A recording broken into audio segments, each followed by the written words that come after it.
Hello and welcome back, everyone, to what will definitely be an exciting day two here at the Barnyard Brawl 2018 Summer GT Warhammer 40K tournament here in Greenville, South Carolina. We are live from the Red Barn, and we are Roundabout Gaming, and we are so excited to bring you another day of awesome 40K content.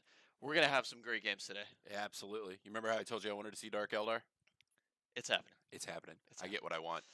I'm Nathan. This is TJ. What's up? And we are going to be your commentators today. In this first round of day two, round 4 of the tournament, we are in the semifinals of bracket 1 for this 40K major, and we've got a great game lined up for you guys. Joining us today at the table, rolling the dice and moving the models, is going to be Brian Delgado, playing a list of Dark Eldar and Craft Worlds Eldar. And across from him is going to be Charles Pugh, who is playing a list of Imperial Knights, Imperial Guard, and also, Astra Militarum, and also a Blood Angels Battalion. So we're seeing a soup list, kind of similar to what we saw in the first round. Yep. A little bit different, though. He's got some spice in there. We've got some Bull Ogrins. Okay. Yeah, so Okay. a little beef Yeah. coming out of the Guard this time around. And then, yeah, we've got some Eldar combined for the first time. I really like the Bulgrins. I'm glad to see that they're seeing some play at the higher level. They are so hard to kill. They really are. Yeah, I actually had the pleasure of playing against one at ATC that had a 2-up invuln save. Oh yeah. It was a tough nut to crack. Yeah, absolutely. So with the Dark Eldar, the advantage there is going to be the poison weapons. They're gonna be able to weigh them down in dice. But we'll see how it goes because the saves. I mean, if it's better than 66% chance in most cases. So, and they're multi-wound models, and if they can get into combat, they are incredible. So, I mean, they can definitely do some damage. They even have the ability to kind of protect your characters in that way. So to give you guys a more detailed rundown as the players get set up here, so Brian, he has a detachment that we've seen a lot of coming out of the Dark Eldar. He is rocking the Archon with Triple Ravager. And then to complement that, he has a Craft Worlds battalion. And the Craft Worlds battalion has some Dark Reapers in there. We've got an Autarch on a bike that he has absolutely been loving throughout this tournament. He's been telling me all about it. Okay. And it's got the Banshee Mast, it's got a Star Lance, so it can't be overwatched. A pretty lethal threat if it can mix it up. It looks like actually the Autarch, from what Brian told me when I was catching up with the players before the game, won him a pretty significant chunk of his last round when he was playing against Tyranids. The Autarch by itself killed 2 Carnifexes. So great showing from that model. He said it's been overperforming all day. It'll be interesting to see if he's able to leverage it here. As we continue to go through the list, he also has a couple of additional Dark Eldar. Yep. Yeah, he's got the Homunculus in there, and he's pairing that with 6 Talos. Okay. So that's his beef. He's got some Talos. So both players opting, interestingly, for a couple of kind of bigger, more durable units than you typically see out of Astra Militarum and than you see out of Dark Eldar. Okay. Clearly, those choices have paid off for these guys. They're here meeting in the semifinals of bracket 1. So I actually had the opportunity to talk to Brian after the end of the night, after the first games. One of the things that he mentioned is just how often people underestimate the Talos. With the Homunculus Coven, it's tough 7. It has fly. It's a monster with haywire built in. So in a lot of cases, what you'll run into is people will charge into them, not knowing that they're just going to drop out, fire, and go back in. Yep. So they're incredible. They're so strong right now. The in general, I think the best part is Agents of Ect. Yeah. Yeah, having the ability to disrupt your opponent's game plan is really powerful. So Agents of Vex is a stratagem out of the Dark Eldar Codex, and it allows you to tell your opponent when they use the stratagem, no, Not today. If I roll a 2 up, you don't get to do that for Yep. the rest of this turn. A lot of people, if you have any familiarity with Magic the Gathering at all, Dark Eldar kind of turned into the blue deck Yeah, on a because lot of levels. basically everything you want to do becomes a Mother May I situation. Yeah. Some of the guys from some of the other major groupings have referred to it as backbreaking. Yeah, Because it can be truly yeah, devastating if you use it at the right point in the absolutely, match. absolutely. So anything from I don't want you to use that stratagem Mhm. to you don't get to re-roll that save. Mhm. And sometimes the smaller dice roll is even more important than Yeah, the you three. find that crucial moment. Exactly, You know, exactly. and we are seeing out of Charles's list, as we mentioned, he's got some knights in there. There is a Castellan. There's also 2 smaller knights, the Helvrins. Um, when we get those on the table, you guys see them. They're awesome models. Hmm. I love the Omagers. So he's got some good long range firepower coming out of the Knights attachment. He's got his CP farm coming out of a guard battalion, Hmm. and I believe he's got actually a unit of plasma scions in there. Correct? Yes, that's what I was at. Yep. Yeah. So that'll be interesting to see how he's able to leverage that unit. See if he can get in on any good angles. Plasma can line up pretty decently Yep. against some of the Eldar vehicles. Hmm.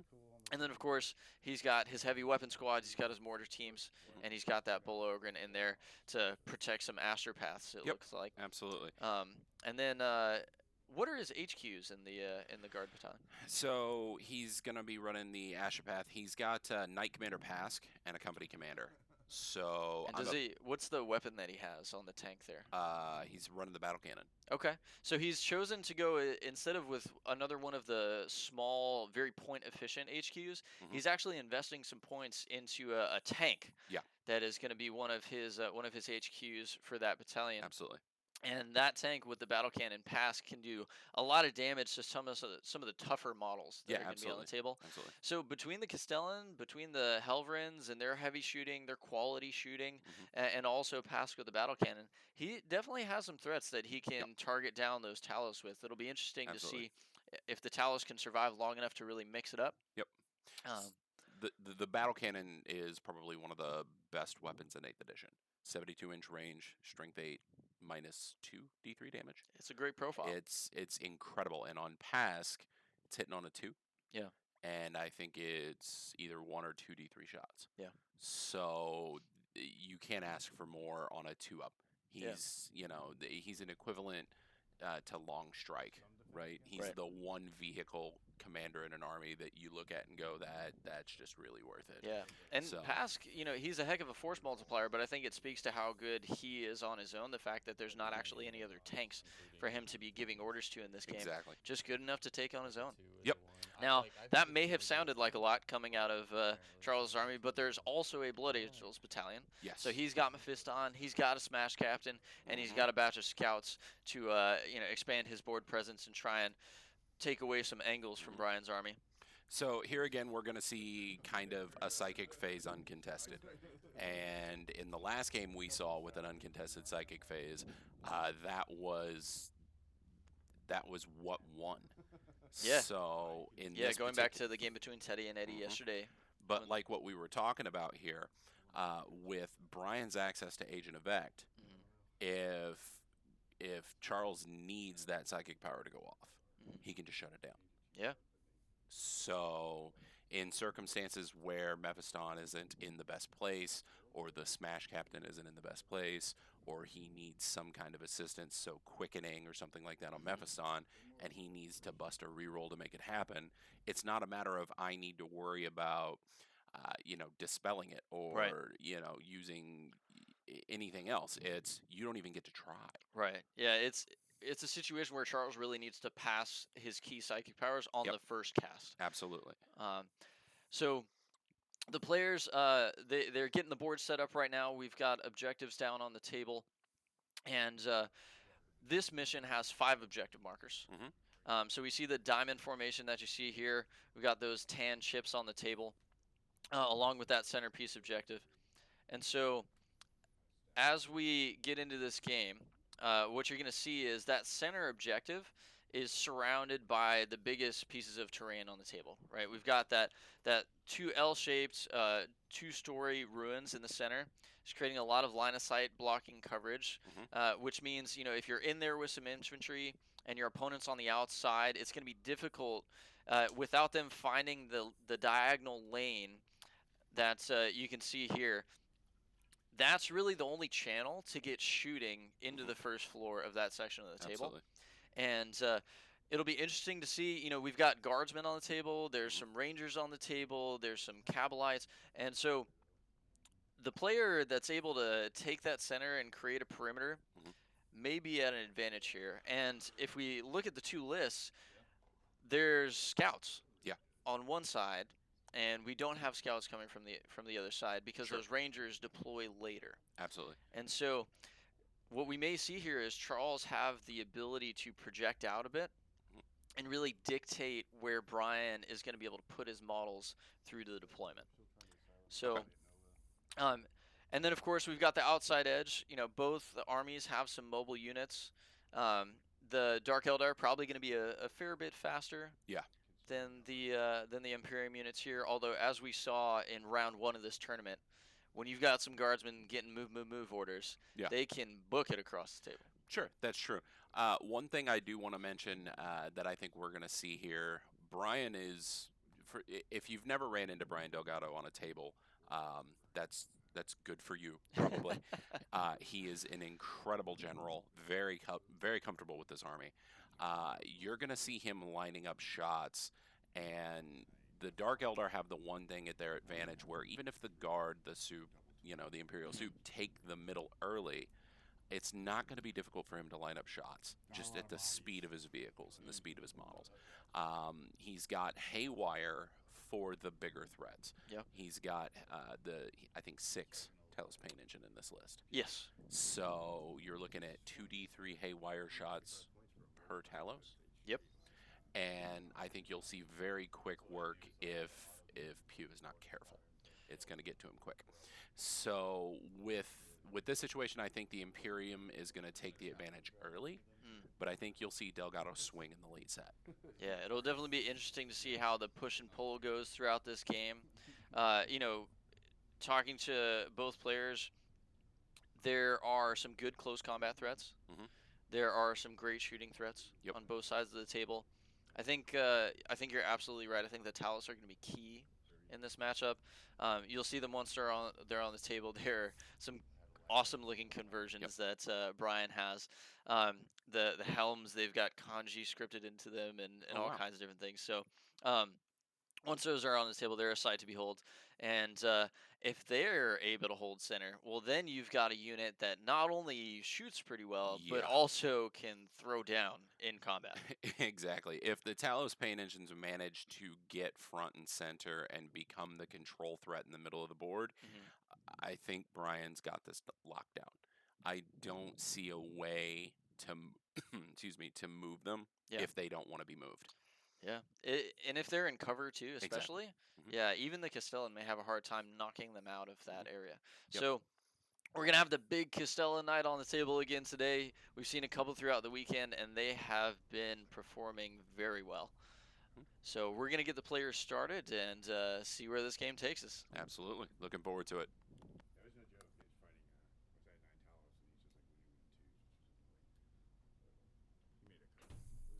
Okay, so dropping back to what we were talking about a couple of minutes ago while they're getting everybody set up and squared away, one of the things that I'm looking forward to seeing here is the deployment.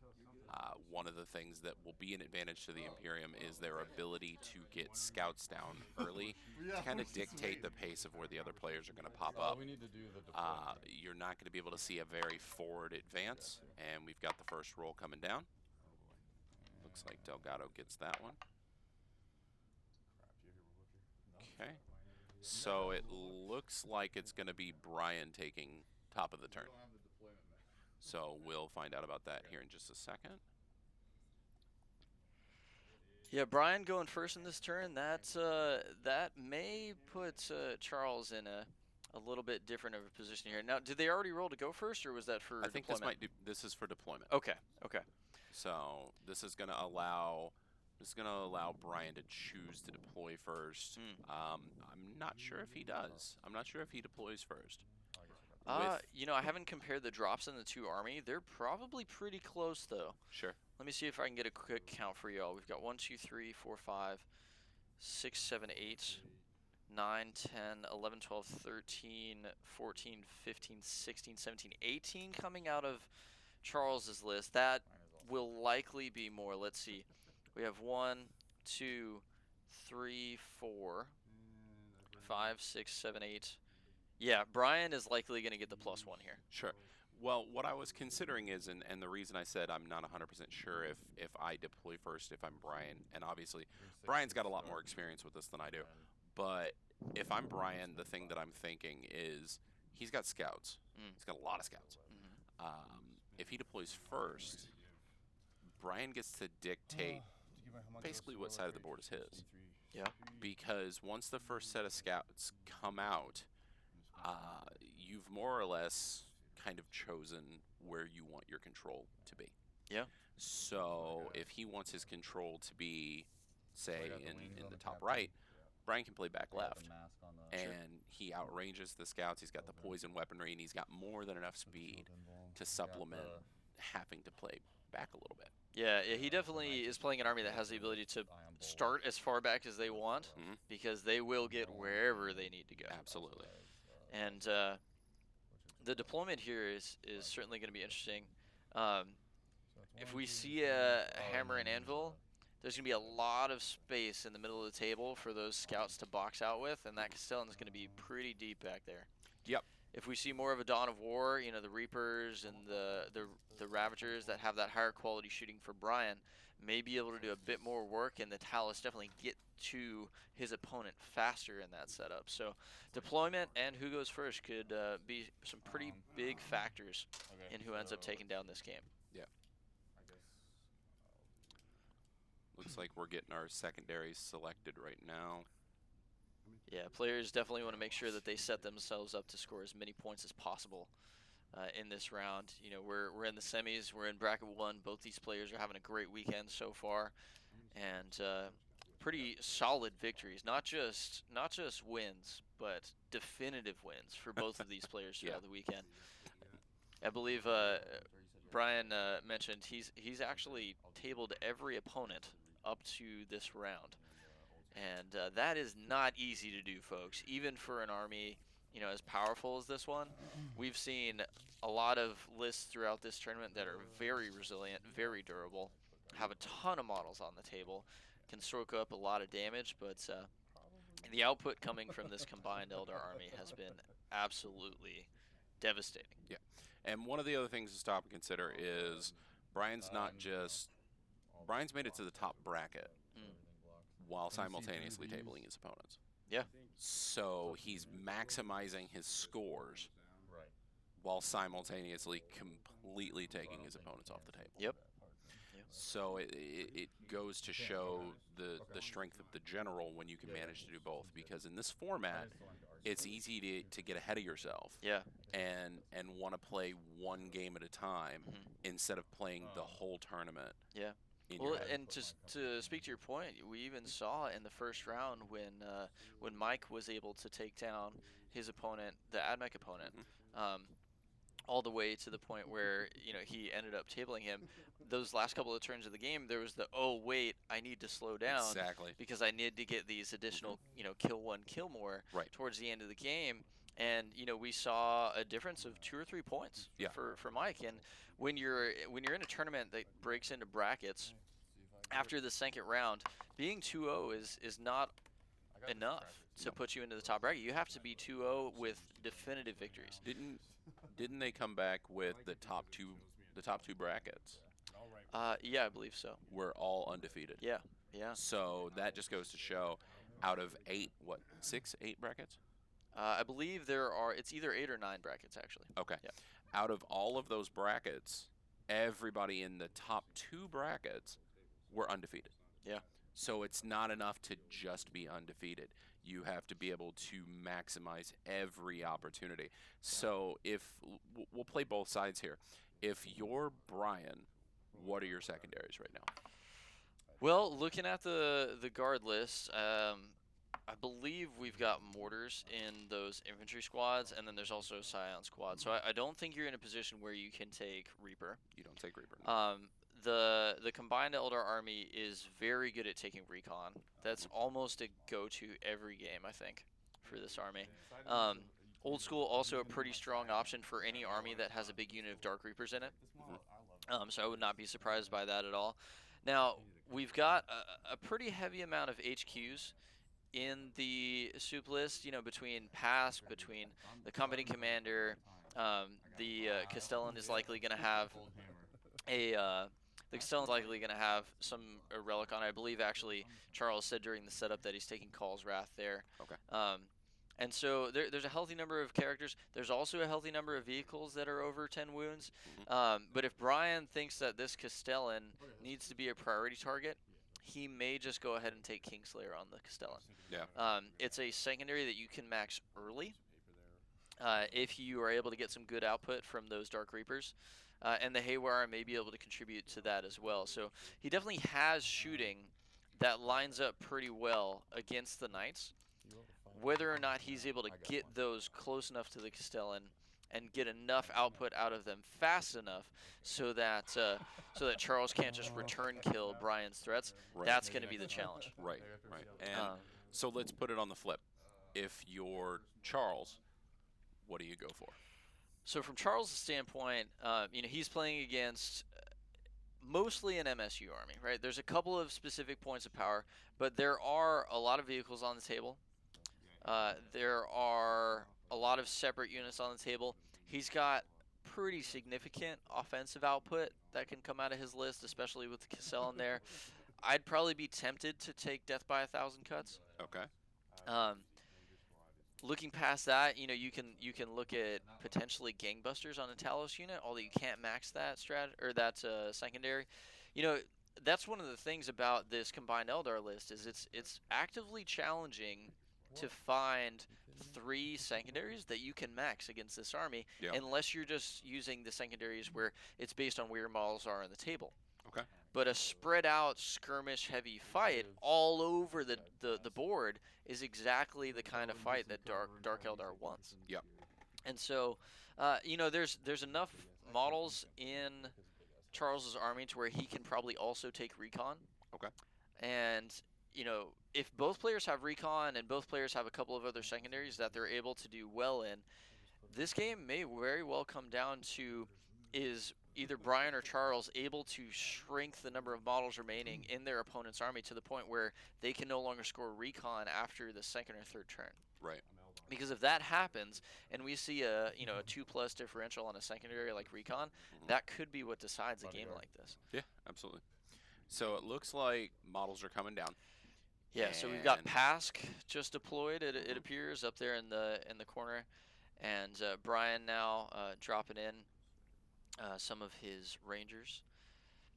From the looks of it, we've got a Hammer and Anvil deployment here. It may be the Spear Tip version. Okay. We'll see as the models fill in, those lines will start to become more defined. But it looks like the first drop from Charles was a forward pressing scout unit just behind the Bastion on the bottom of bottom center of the screen there. They're actually standing right on top of an objective. So they're looking to he's looking to hold objectives early, try and take an advantage there. Now the bonus in this round is based on, I believe, the characters. Okay. And so if we look at this mission, pull it up here, then we've got so we have the 5 objectives, and if you're able to hold 3 with your characters, then you can be in a situation where you score that bonus point. Okay. Let's backpedal for a second. Let's jump back into Charles' list here. Let's talk about the Knight again for a second. This is the 3rd match we've covered. Every match has had a Knight. Yeah, it's been a very popular unit this weekend. I believe there's well over 12 lists that have Knights in this tournament. So it's taking up a significant portion of the field. And I think when you consider the results from this past couple of weekends, and the last few bigger tournaments, Knights are performing pretty well. Yeah. And so a lot of people, even folks who weren't playing Knights, they're saying, well, I at least want to give this Castellan a run. Yeah, You know, absolutely. I want to see this powerful model on the table. I want to have it do some work for me. Maybe make some of my tough matchups a little easier. Yep. And they have been performing. So with the Knight, there's the obvious appeal of just I want to field this giant robot covered in guns. It's hard to ignore Yeah, how good I that mean, feels. come right? on. It's an amazing model. It looks fantastic. And I would say that half the players that have it, that's why. They're like, I don't want to bring 40, 50 models. I want to bring like 5. Yeah. And they're going to be huge, and I'm going to shoot tons of guns. Yep. And so It's hard to not feel good about that. I mean, come on. That's quintessential Warhammer. Yeah. Right? The bigger the gun, the better. I haven't seen a Thunderfire Harpoon yet, which is a bummer because that's just the BFG, right? Yep. Like that is just the BFG. That's about in a as game. big as guns get in this game. But let's talk about Call's Wrath real quick. Yeah. Let's talk about what it does. Let's talk about how it works and why it keeps seeing play.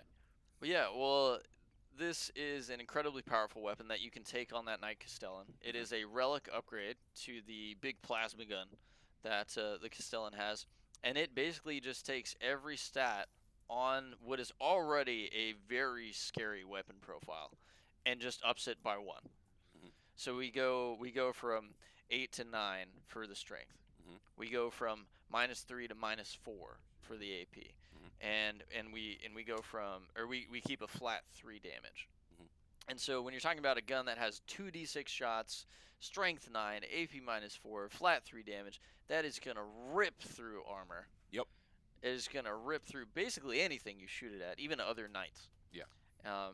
Wounds basically everything in the game that hasn't been buffed up by some sort of power. Right. On 3s at Yep. worst. So definitely a very powerful model. We see the deployment continue here. I believe Brian, we saw both players roll a couple of dice because Brian used a stratagem in order to deep strike his Ravagers. So he's got all 3 of his skimmers that have those disintegrator cannons on them. Some great quality shooting, pretty high volume of multi-damage shooting. Yep. Which is great for chewing through some of the armor that's on the other side of the table. Primaris killers. Also that, yes. Primaris very killers. efficient. Incredible profile. It kind of comes back to what we were talking about yesterday. It's a gun, strength 6.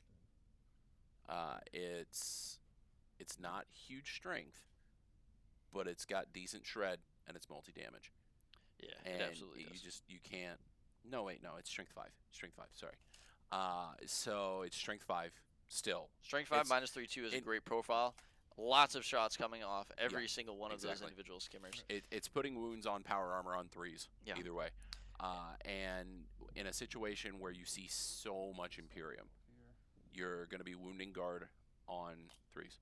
You're going to be wounding power armor on 3s. And they can't afford to miss a wound on some things like their slam captains, on their Mephistons, and things like that. One thing I'm really looking forward to see is how does Mephiston perform in this match? Because every time we've seen him, he's just been a can opener. Yeah. He gets where he wants to go, and whatever he touches just goes away. Yeah, it just falls right over. And so we see Brian's Talos deploying here right on his front line. Definitely a hammer and anvil deployment. That straight line, both players going to be starting this game 24 inches away from each other. And we mentioned Brian deep struck those Ravagers. That means he's going to be able to keep them off of the table during this deployment. So even if he doesn't get to go first, he's going to be able to keep them safe and then wait until he is ready to put some shooting onto the table before he makes them even a target that can be shot at. Yeah. So he's protecting his Ravagers from that Castellan, trying to make sure that he has at least the opportunity to have one turn where he can get strong offensive output from those skimmers. The Helverins in the Castellan line up really well against those Ravagers. It'll be interesting to see if Brian's able to get much work from those disintegrator cannons. But with the Helverins, having their very powerful. The strength 7 -1, 3 damage auto cannons, and the Castellan just having all of the guns that you've ever wanted on a model. Oh my goodness. It's definitely going to be a tough road for those Ravagers once they come down. They may just get one volley, but we'll see here. Players have shaken hands. It looks like deployment is finished. We've got the Knights are down. They're a couple of Helverins tucked in the corner. The Castellan back center on that line, and Big Six comes out of Brian there to take this first turn, and Charles unable to seize. So we are off to the races. So I think Charles played smart here. He was really afraid of the first turn loss. Rightfully so, as you can see here. Yeah, Brian had the +1. It's Yeah, a little over exactly. 60% for him to go first. Yep, exactly. Unless you're me, and then every time, even if I get the +1, I roll like a 2. So yeah, that's that TJ modifier. That's right. Yeah. That's right. That's right. But he takes the armigers and he puts them in the far back corner. They're fast enough to supplement being in the back corner if he does get to go first. But it makes it awkward on Delgado to put threat on them early. Yeah. So right now Brian's got a choice. He's got Pask in the back left. He's got a Valiant front and center in the back. And he's got the Warglaves on the back right. Yep. So It looks like he just popped the Dark Reapers into that ruin that we see at the top left corner. It's going to be a great place for them to be. He's going to have the ability to jump them out of that building, put out their very high quality shooting. Probably his best threat, at least from range, against all these high armor targets that are coming out of Charles's army. And what the Dark Reapers can do coming out of Craft World is they can step out of that building, they can fire all their guns, deal a ton of damage with those missiles, and then Brian can use the fire and fade stratagem. So he can spend a couple of command points, and he can then move those models, those Reapers, after shooting them, just back into the first floor of that ruin, and they are completely safe. Yep. Fire and Fade's one of the best stratagems across the entire Aldari Codex set. Oh, absolutely. It's incredible in the hands of Craft World.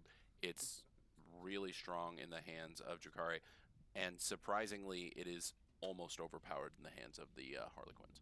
Fire and Fade on Soaring Spite Harlequins is so disgusting. It's just even more movement. Exactly. Even more movement. It's like, a 28-inch threat range wasn't good enough. I'm going to shoot, and then I'm going to make it almost 30 with a Fire and Fade. Well, and the thing that we saw yesterday when we were able to, watch Magnus be played in the second game, and Teddy was able to, in a very powerful way, move his models not just in extra time, but out of sequence. Yep. Right. So we've got the movement phase, we've got the psych phase, we've got shooting, we've got charge, we've got fight.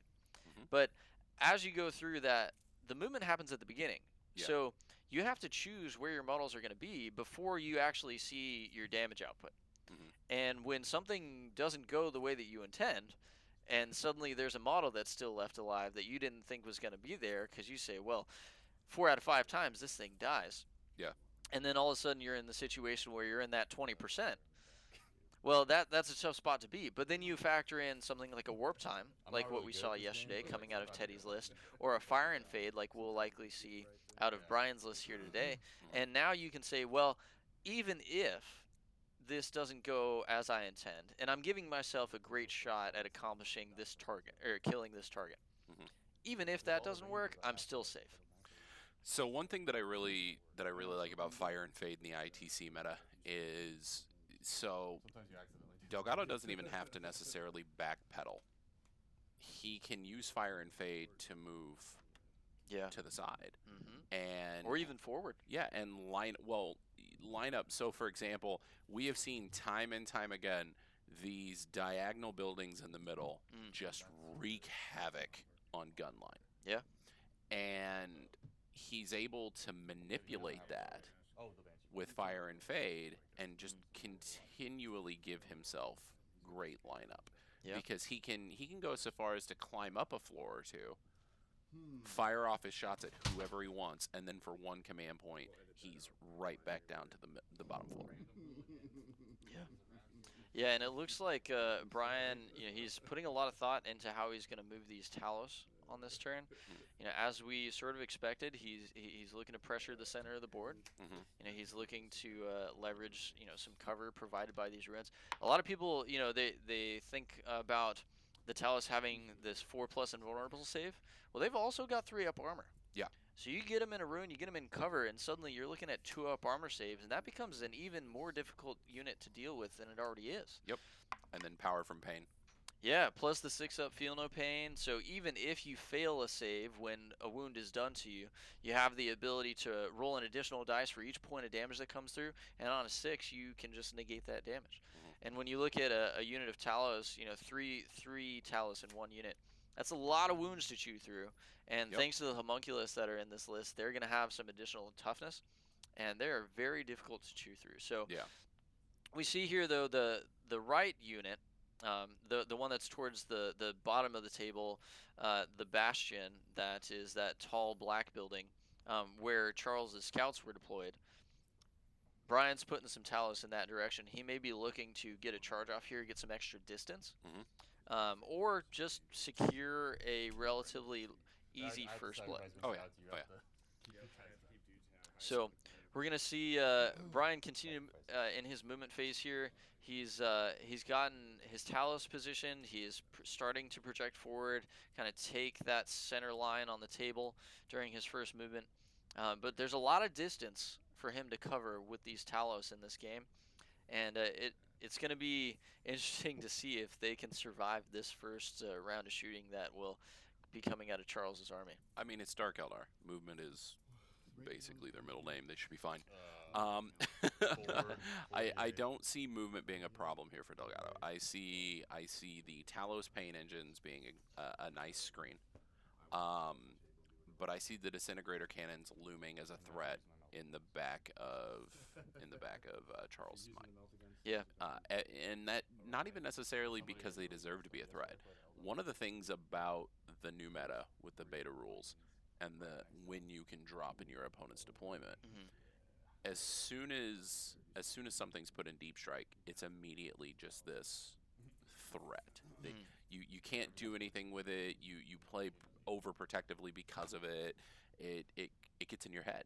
Yeah. So it's just this dark spot in the back of your mind. Exactly. So even when you have a circumstance where you're like, you know, it's not a huge threat to my army, disintegrator cannons drop serious amounts of fire, and 5s are going to happen, even against PASC, even against, you know, smaller models, or I'm sorry, larger armor models. Yeah. He's just gonna eventually sink. We saw 2 or 3 wounds on a knight day 1 from last gunfire.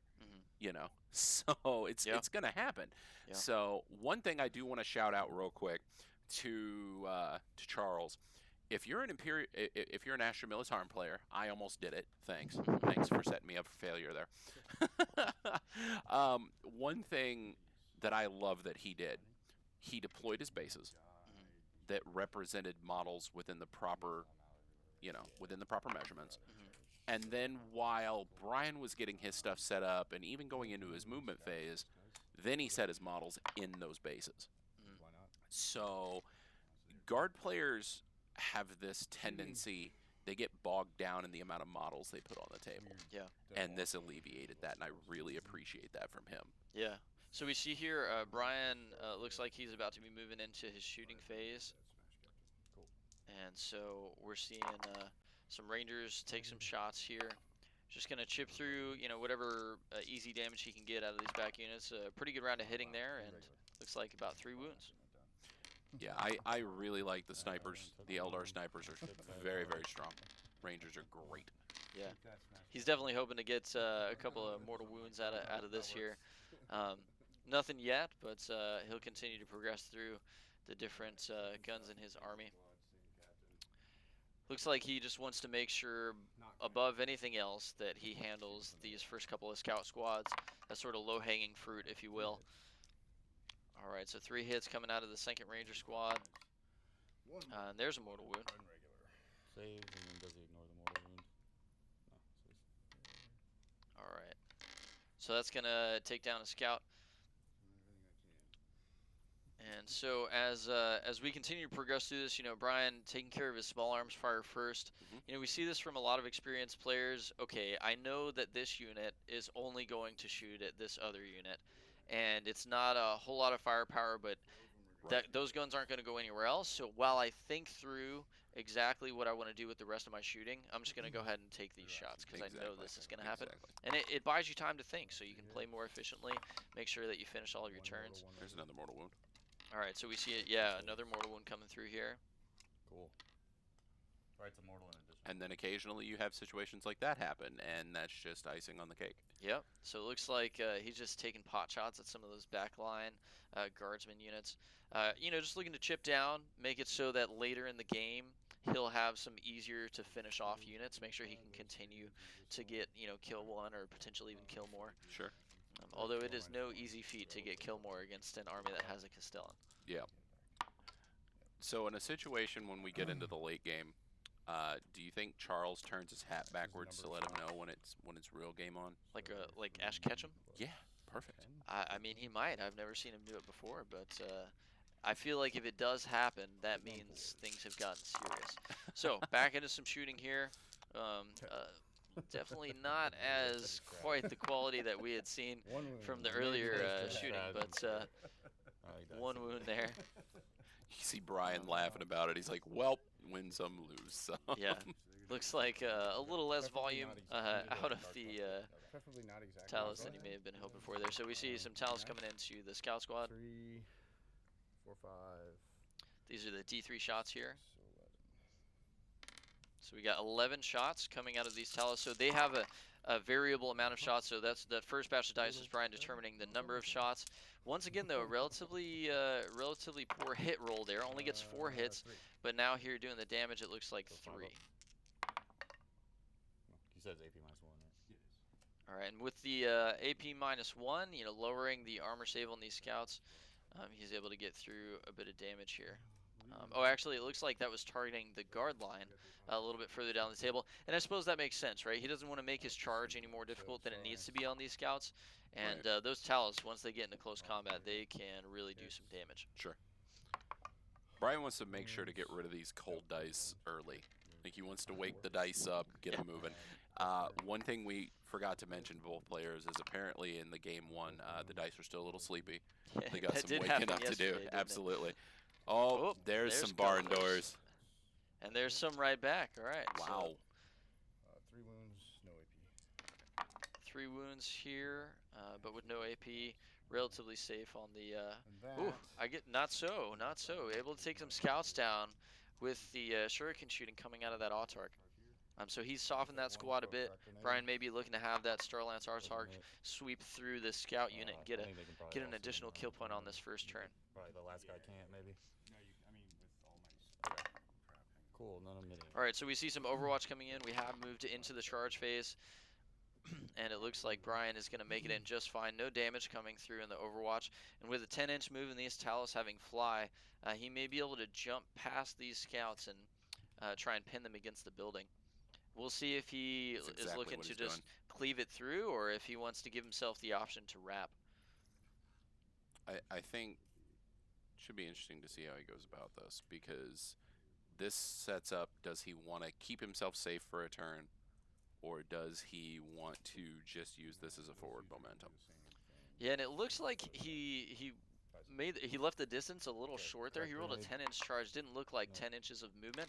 So it may be his intent to try and keep these Talus tucked up against that ruin. We'll see how this combat's going to go, though. We see a charge coming through. At the center of the table, it looks like there's a scout unit that was deployed into the center ruin. Yep. And so we've got Talus into scouts all over the place. Now this unit tucked in pretty tight into that ruin. For sure. Going to be a bit safer. Fewer options as far as line of sight is concerned.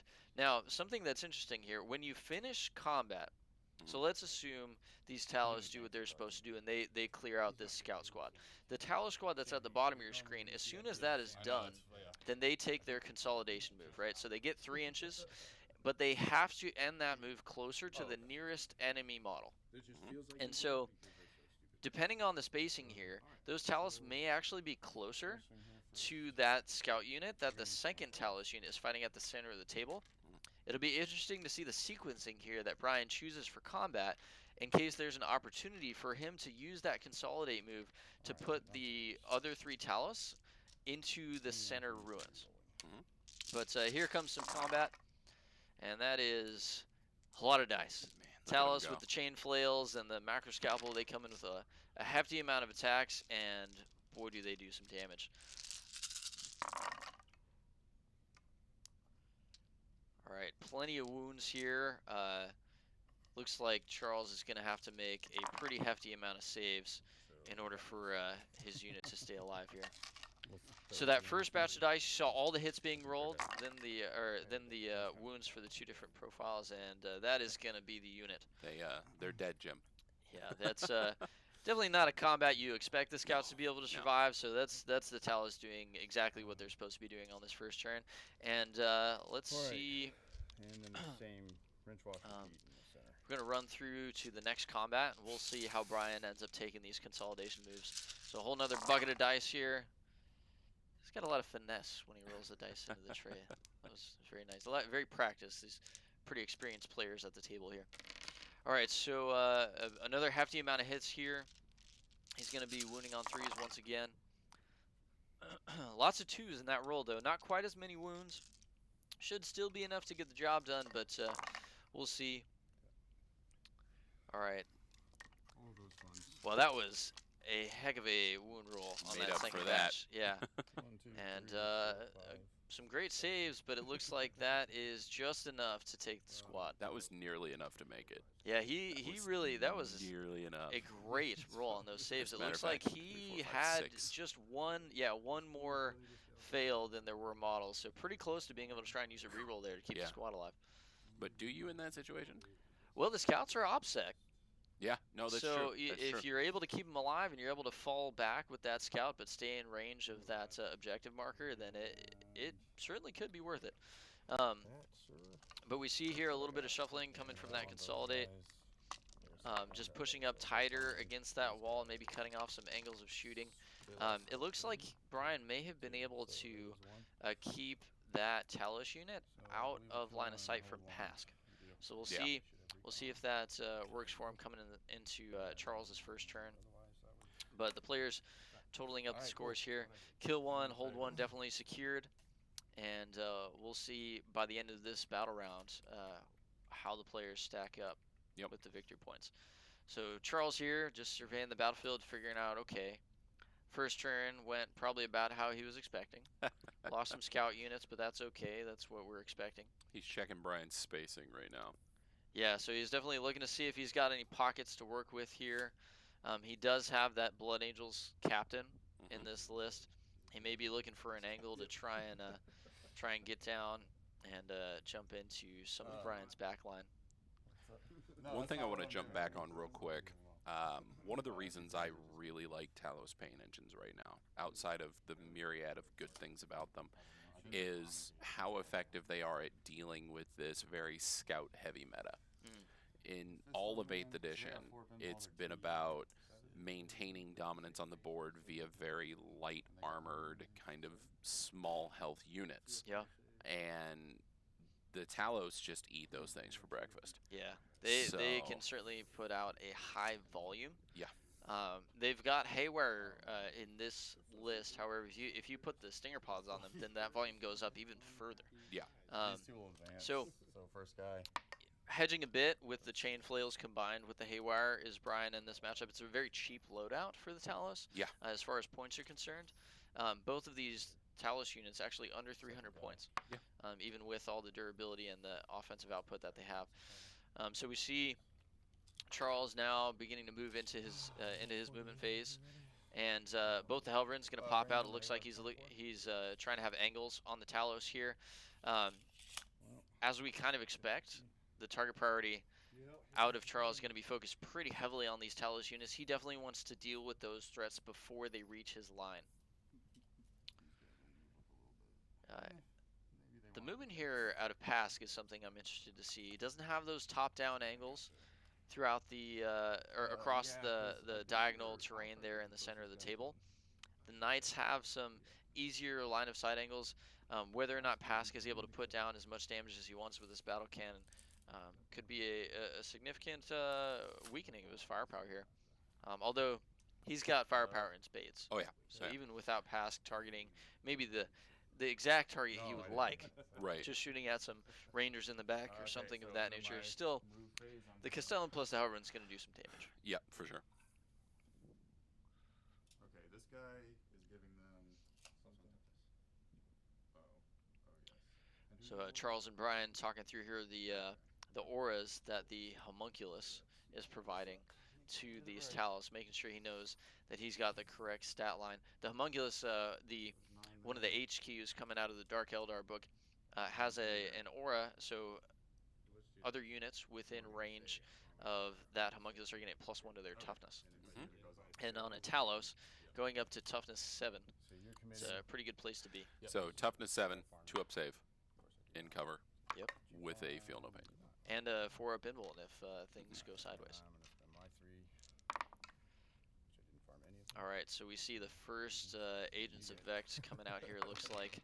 No, but I get mine back, right? Maybe. And So then this is the actual Vex roll. Okay. so here's the roll for the Vex.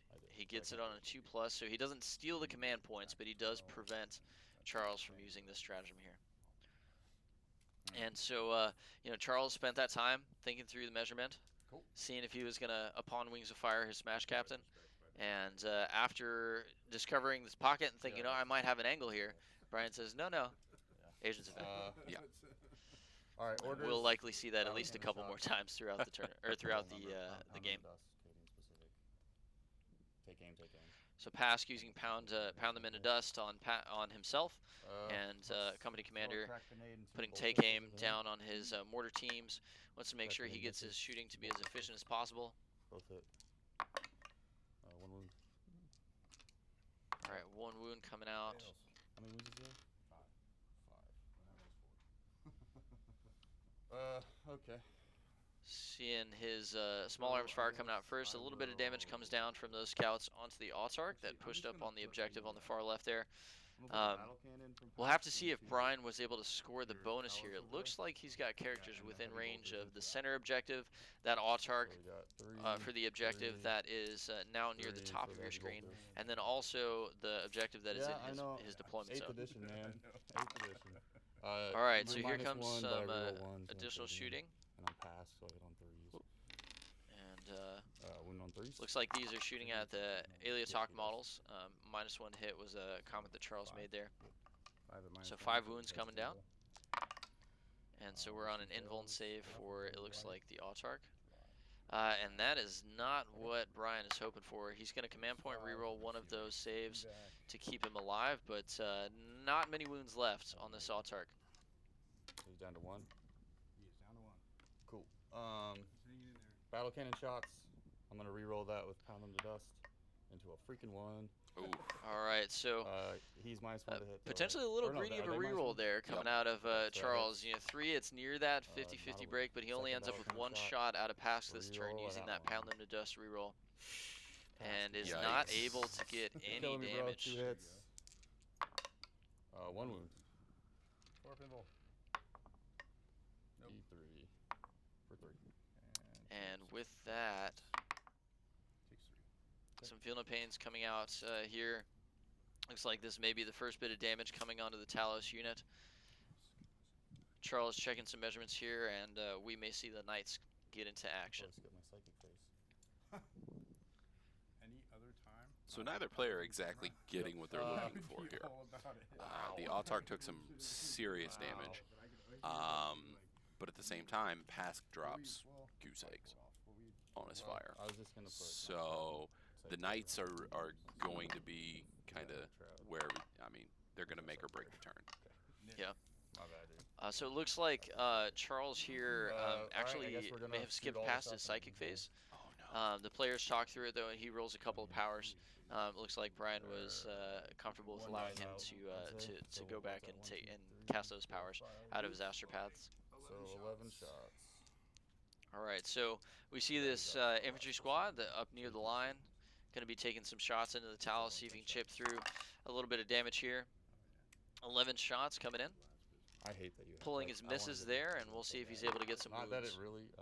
Cool. Oh, Oof. Now, relatively low So they percentage fly, shooting huh? there, but that was certainly Alright, I'm gonna play Spike for not the protocols or not not? the kind of wound These roll are you all want to rolls see. against wow. So no damage coming out of that infantry squad, but Don't get it back. it looks like Yeah, it's just one. Charles is going to happily move into the remainder of his shooting Okay, phase so with these knights. we'll do number of shots. They're all going into that telescope from the autocannons. So 3, 4, 5, 6, 7. All right, so here's the first couple of autocannons coming we're off on the first threes. Hell Run. Everything going into the Talus. We're Okay. hitting on 3 Then pluses you here. get Sky All Reaper, hits. That's a great D6, news 57. for Charles. On 4s. Ooh, 2 And at -1. with the buff here on the Talus, 3 only damage. 2 wounds get through. The Invuln save is able to block one of them. Good. And with the Feel No Pains, only 2 Here's the damage big coming gun. through off the first Hell Run. So One hit. far so good Reroll. for Brian. No wins. The big gun. The gun on top. I meant to say Top Gun. Yeah. So that was the We'll Carapace shoot weapon the- shooting there out of the Heavy Stubber coming off of the Hell Run. Moving on to the second Hell Run. All right. Charles debating Mortis here #1 is if he gonna wants shoot. to change the sequencing. Looks like he's going to switch over to a mortar team. Maybe not feeling great about that first Hell Run. Wants to give himself a little bit of distance before he rolls some more cannon shots. -2 to hit. Number of shots. I guess I should. Let me make sure what range. I might just shoot that. All right, so Forget that 48. Charles checking the range on these mortars here. Wants to make sure that he's got all of his mortars within range of the range squad that he wants to target. It looked like 9 shots there, so we'll see with this take aim how much damage he's able to push through. Now, because of the Aelia talk, these are going to be only hitting on 6s. It looks like the mortar teams may have shuffled a bit. So they're -1 Base. for ally talk, and Yep. oh, you're right. Yeah. You're So I actually think. right. Your 5s hit. Yeah. I'm sorry, my bad. That's okay. Oh, so it looks like the mortars I know, did that's not why move I here. was like, wait a So he's second, just wait a -1 to hit. There's a He's wound going to be on hitting on threes. 5s. So 6 wounds, good. hits coming through here. It looks like 2 wounds. And 4 ups here for Brian. He's going to lose 1 ranger.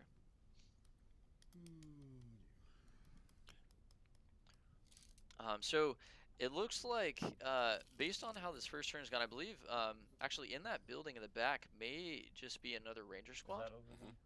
The Reapers may have also been put in So the the webway next and have squad will not see come the down big onto the guy. table yet.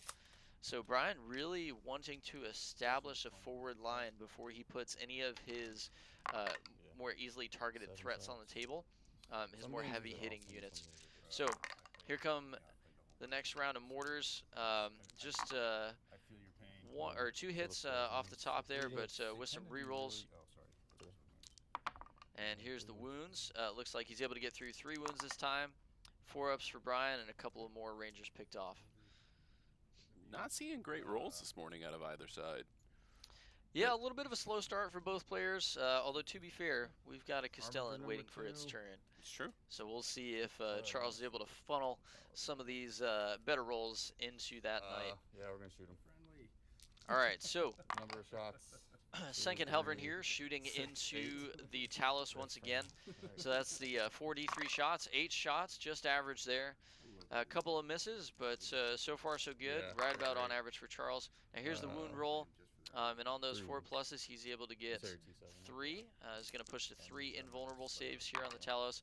These are 4 ups, Good for you. and looks 6 damage coming through with those 2 failed saves. So Brian now considering Feel No Pains, and he's going to roll it here, If he blows up. and that's going to kill the first Talos. The next 3 on the next guy. He takes 2. And he's able to save 1 more with the Feel No Pain roll there. So 1 Talos down, 2 damage onto the next. And the Castellan still got a little over 50% of the wounds of that unit to try and work through. Yeah, this is such a resilient unit. I mean, it's incredible what they've done with that unit in 8th edition. Yep. So I'm gonna spin 2. Yeah, especially when paired with the Homunculus. You know, Yeah. you've got that Oh, yeah. extra toughness, and they can be a real problem for a lot of armies. Now, Of course not. Charles has a very hefty amount of shooting Jeez. in this That is army. absurd. It looks like Charles here going for the House Raven stratagem to power up his knight, and Brian gonna once again use Agents of Vect.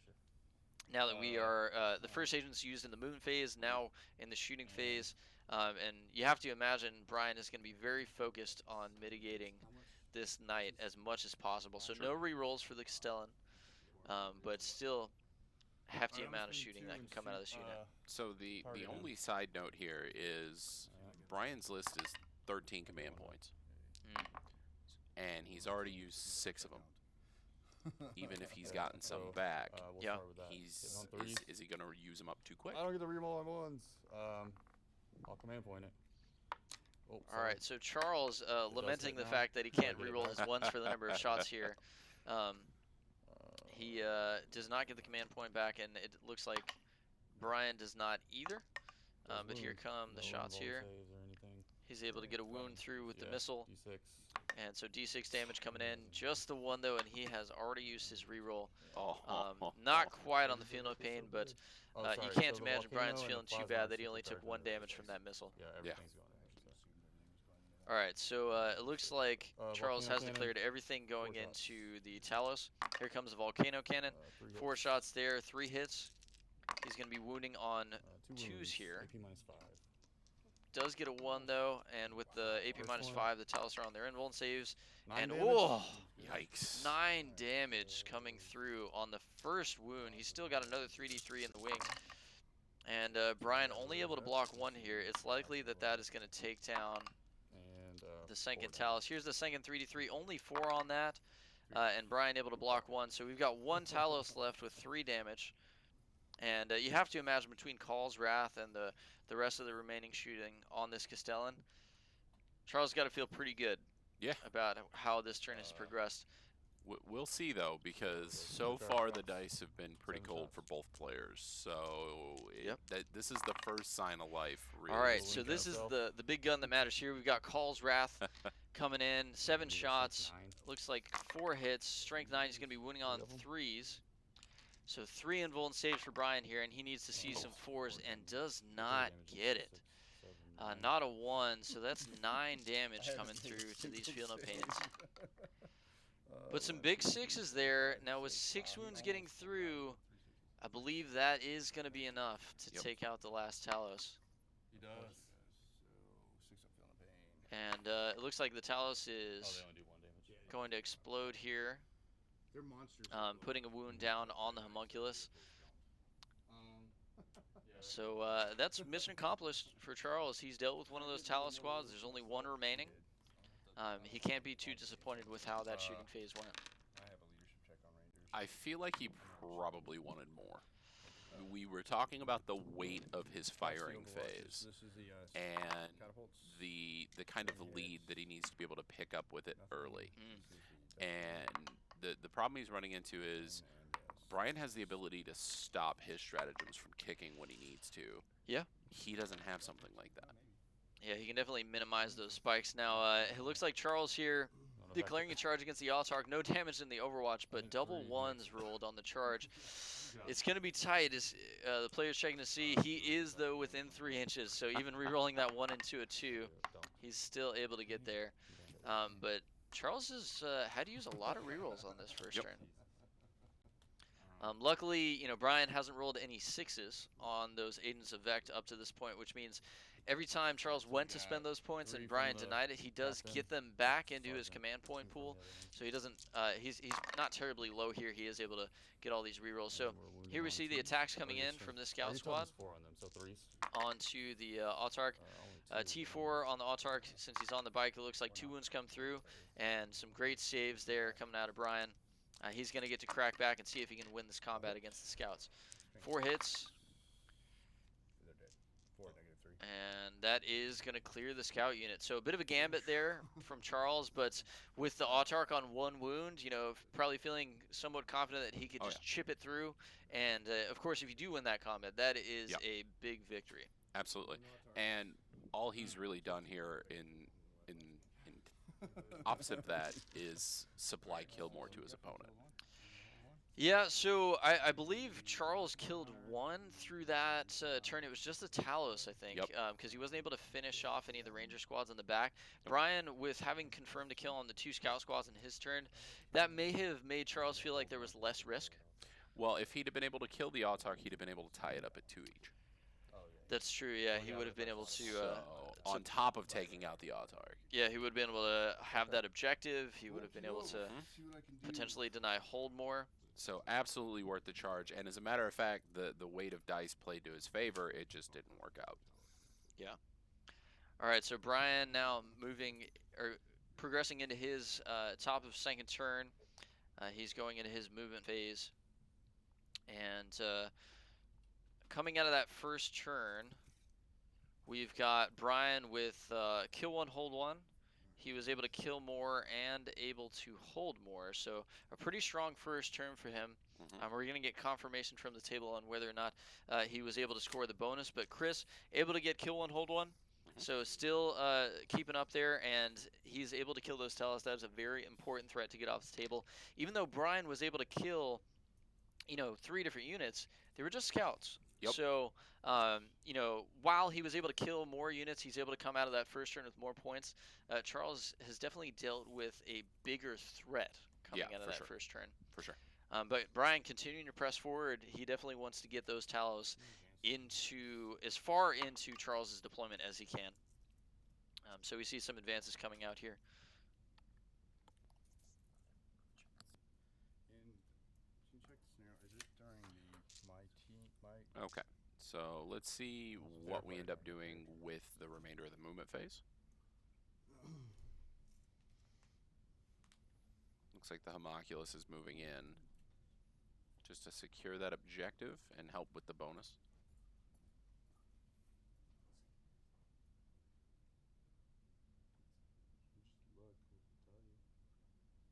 Should be interesting to see what comes out of the webway this turn. Looks like the Rangers are going to fall back, just looking to secure their place on that objective. Because I'm not sure, outside of scouts, I'm not sure how much there's left for the Rangers to try to take shots at from that range. We both mumble. Yeah. Well, we can hear each other at least. Yeah, we're fine. Is the audio I don't on know for what your us, or is problem. it just for back there? You don't hear us talking, right? Only a very low. Okay, good. Looks like the Autox are making his talking all move. sorts of crap. Might be saying headed some for terrible Pask. things. If he could make his way over and move through the screen. Definitely saying some annoying stuff. Looks like he's making a line for Pask. Got a little within that 1 inch there. Though the Overwatch alone is intimidating when you're coming at something like that.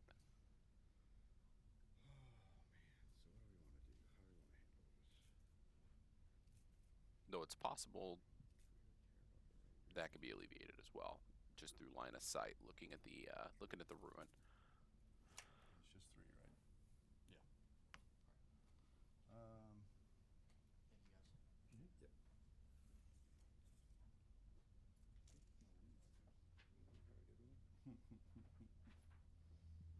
Grabbing some measurements on the big knight, trying to see what's gonna be able to take some shots.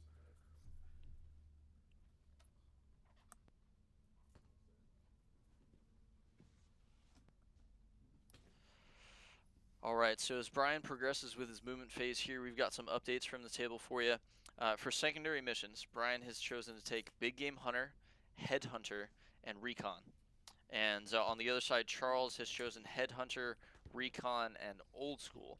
So 2 overlaps here from the 2 players. We talked a little bit before the game started. Recon being chosen by both players could be quite the differentiator in this game.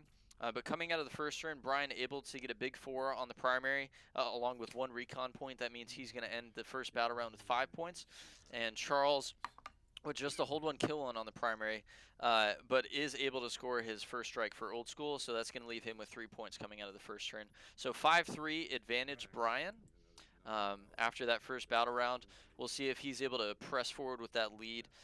Recon may be a big payoff for Brian in this game, not just because he's going to be able to score it, but because he may be able to pressure, now that all the scouts have died, may be able to pressure Charles off of that secondary. Yep. And if he can secure himself a 4-point recon while keeping his opponent to maybe 1 or 2, that is a big advantage as far as victory points are concerned here. So ideally in a semifinal situation like this, you're going to see a much tighter game. You shouldn't see as many big score different kind of blowout games. Yeah. These players are going to make each other work for absolutely every point. Yeah. So one thing that you notice for Brian that we didn't see, for example, in our second game, Rangers on the south field are moving up. Yeah. And that's helping to protect all of the forward momentum from the Smash Captain. Yeah, and you have to imagine. So he left the pocket in the first turn, right, for the Smash Captain to come in, but he protected himself with agents. I think Now, he baited it. you think he wanted think some he baited spin it. wings? If he'd rolled the 6, that would have been pretty devastating. Not Sure. stealing the command points and everything. But we look here, and Brian now is figuring out where he wants to leverage these Dark Reapers, and the missiles that they're gonna put down on the Castellan could do a hefty amount of damage. We see him positioning here This game is so hard to where get he's to. got Oh my lines God. onto the Knights, but he's close to a couple of different terrain options. Mhm. He's likely leaving himself that Fire and Fade option. Absolutely. And just checking all of the different little angles that could be available. And it'll be interesting to see if he's just planning on hopping right behind this Bastion. But as you can see, with the way that all these Rangers are spread out throughout his deployment zone, he is certainly making sure that he has created a perimeter around where these Dark Right. Reapers are, and just wants to keep all of the opportunities for Charles to get in with his Blood Angels characters and just completely block those. Now we see the Ravagers coming in on the opposite side, once again filling space. And with the Autarch pushed up on the top right of the screen there into that corner, he may be going for Pask. Yep. That's what we were talking about earlier. One thing to take a look at is Overwatch. Not exactly sure which relics that we took. I don't think Brian took any Eldar relics. And they're 36. So not that I saw, although the Autarch does have a Banshee Mask, Okay. so he is going to be able to negate any Overwatch that would come out of Pask.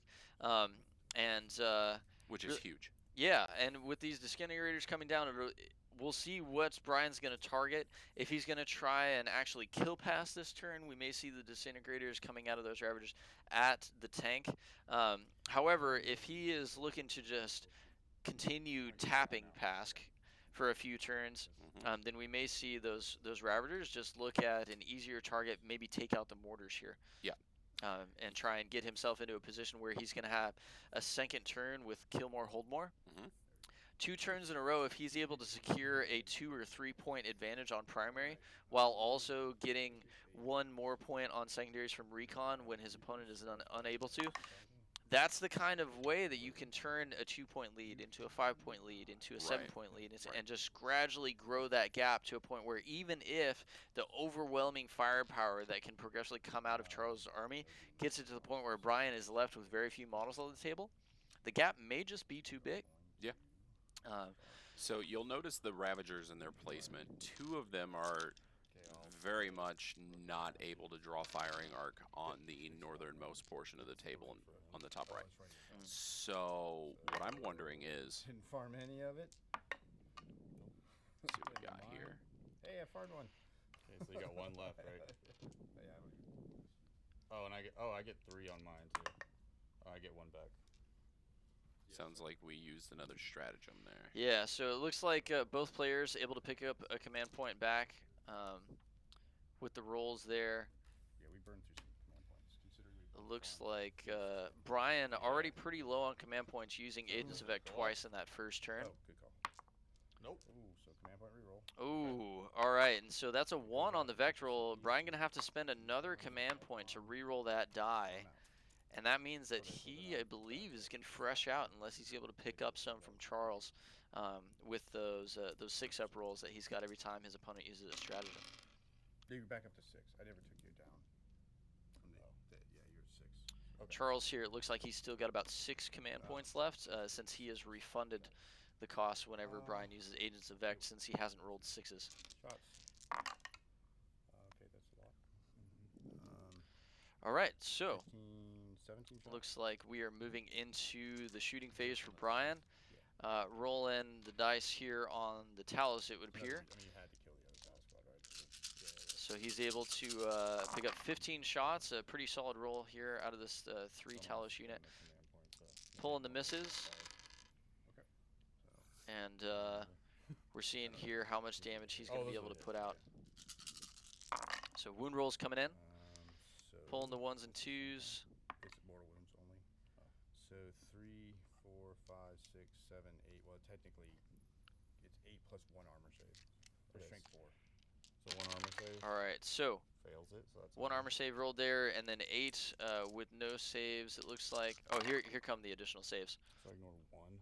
So I take 8. So I'm down to 19. All right, Um, so with that, And then do I get my command? that was a lot of mortal wounds that were able to come through here.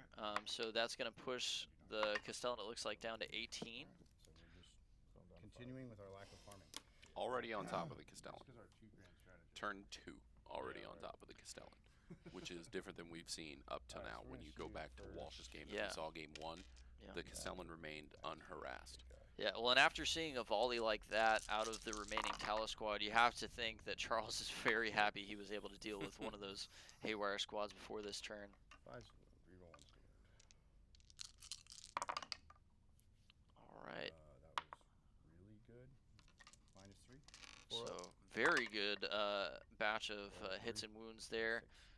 6. -3 coming down. It looks like that's 6 wounds coming down.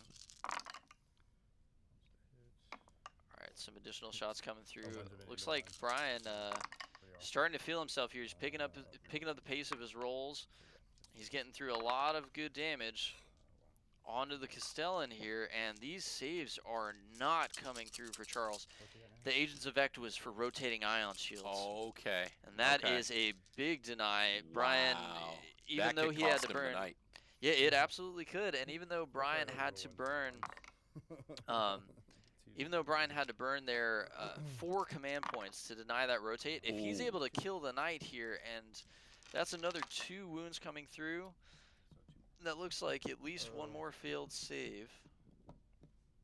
Nah, let's take it. Charles here trying to decide if he wants to re-roll, but nope, he's just going to tick down wounds on the knight. Well, he's still got the Dark Reapers to worry about. Reapers into Yeah, I believe so, and here they come. period. And that is a full batch of hits. Here come, So 4. looking for 4s here. About average on the wound roll, but with the minuses here, that looks like another 3 fails. Does not blow up. And 6 more And damage. that is going to take down the Castellan. That is huge for Brian. Absolutely massive. He does not explode, so we're not going to see the dominoes fall all the way across Charles's deployment, but that is just a massively devastating blow. for That just Charles. goes to show the strength of the Talos. Like, I know we So, keep coming this is back gonna to be it, bad. Yeah. but Oh yeah, yeah. He's a character. it needs to be talked about because one group was able to do so much damage. The Yeah. Dark Reapers were able to come in a single volley, just a handful of wounds, and the Talos were able to do all the rest of the work. Yeah, and you know, interestingly, for point considerations, because Brian did not want to lose any Talos Okay. in this list, he went with Craft World over Inari. Yeah. So those Dark Reapers in this army may be a little bit different No, than I what a just- lot of people are used to I seeing rolled at the super top table. poorly. They're only That's shooting bad. once, 1 wound. and so able to get some good damage out of the Haywire, and that is going to allow Brian Plasma to pistol doesn't hit. to stay alive here. So we see looks like a little bit more, or we've got a charge coming in from the Talos here. So with combination of Talos, Ravagers, and Dark Reapers, Brian's able to take down the Castellan in 1 round of shooting, and now he is leveraging these Talos even further, looking to put them into combat with this infantry squad. And similar to the Scouts, you can't imagine that these guardsmen are long for this world. Oh, man. Yep. All right, so we've got another charge coming in here. It looks like this is the Autarch. He is looking for Pask, but it looks like he may not have gotten the distance. We may see here him throw some attacks at this guard squad and then try and consolidate into Pask. So we'll see how that combat goes for him. I totally just killed your dude. Brian here casually taking out some of Charles's models that are near the dice box with that rogue die there. But we see 4 wounds come in from the Autarch onto the guard squad, and with the AP value on those guardsmen aren't going to get any saves. And with a consolidate move here, we do see Brian, in fact, wheel around, and it looks like I hate what they've done with this. It's stupid. hard to see. It looks like based on the way that Charles pulled there, he may have made it so that Brian didn't have enough distance with the having to end closer to the guard unit. He may not have been able to touch past there. So small victory for Charles there. But now we're going to see these Talos and a whole nother bucket of dice come in on the guardsmen. So this, an absolutely crucial turn for Brian. Yeah. We saw big spending earlier with Agents of Vect 3 times before the bottom of turn 2. Yeah. And it paid dividends. Yeah. He wasn't able to get any threat in the back with Wings of Fire. Yeah. He wasn't able to get rotate ion shields off. Mm-hmm. And it was important enough that just to go show the strength of the stratagem, not only to use the stratagem, he used another command point to re-roll the result of the stratagem. Yeah, he was willing to invest 4 Yeah. in on that. Now, some pretty solid saves coming through for You just, if it was a full Scott, you wouldn't have killed him. for Charles here, but even with quite a roll there, still Brian going to be able to take down the guard squad just through the weight of attacks. Kudos to these guys. They're both in great spirits. It's really early. You know, it's not even 10:30 yet. They've been playing since 9. Yeah. They played until 8 o'clock last night. Yeah. You know, it's And then washed down the gameplay with some margaritas. there you go. Yeah. There you go. But yeah, both players in good spirits here. There's been some great banter between the two players, having fun with it for sure. We see now with that turn and the biggest piece of Charles' army eliminated, he's really going to have to try and just squeeze every inch he can out of this game. So a guard squad down, a Castellan down, Oh, you killed and 4 dead on the infantry squad. It looks like we may have a leadership check coming in. D3 instead of one staying to fight. So Charles, rather than fearlessing them, he's going to spend a command point and make it so that instead of a D6, he is rolling a D3 here. It's like And got Brian able to pick up a command point there. back in.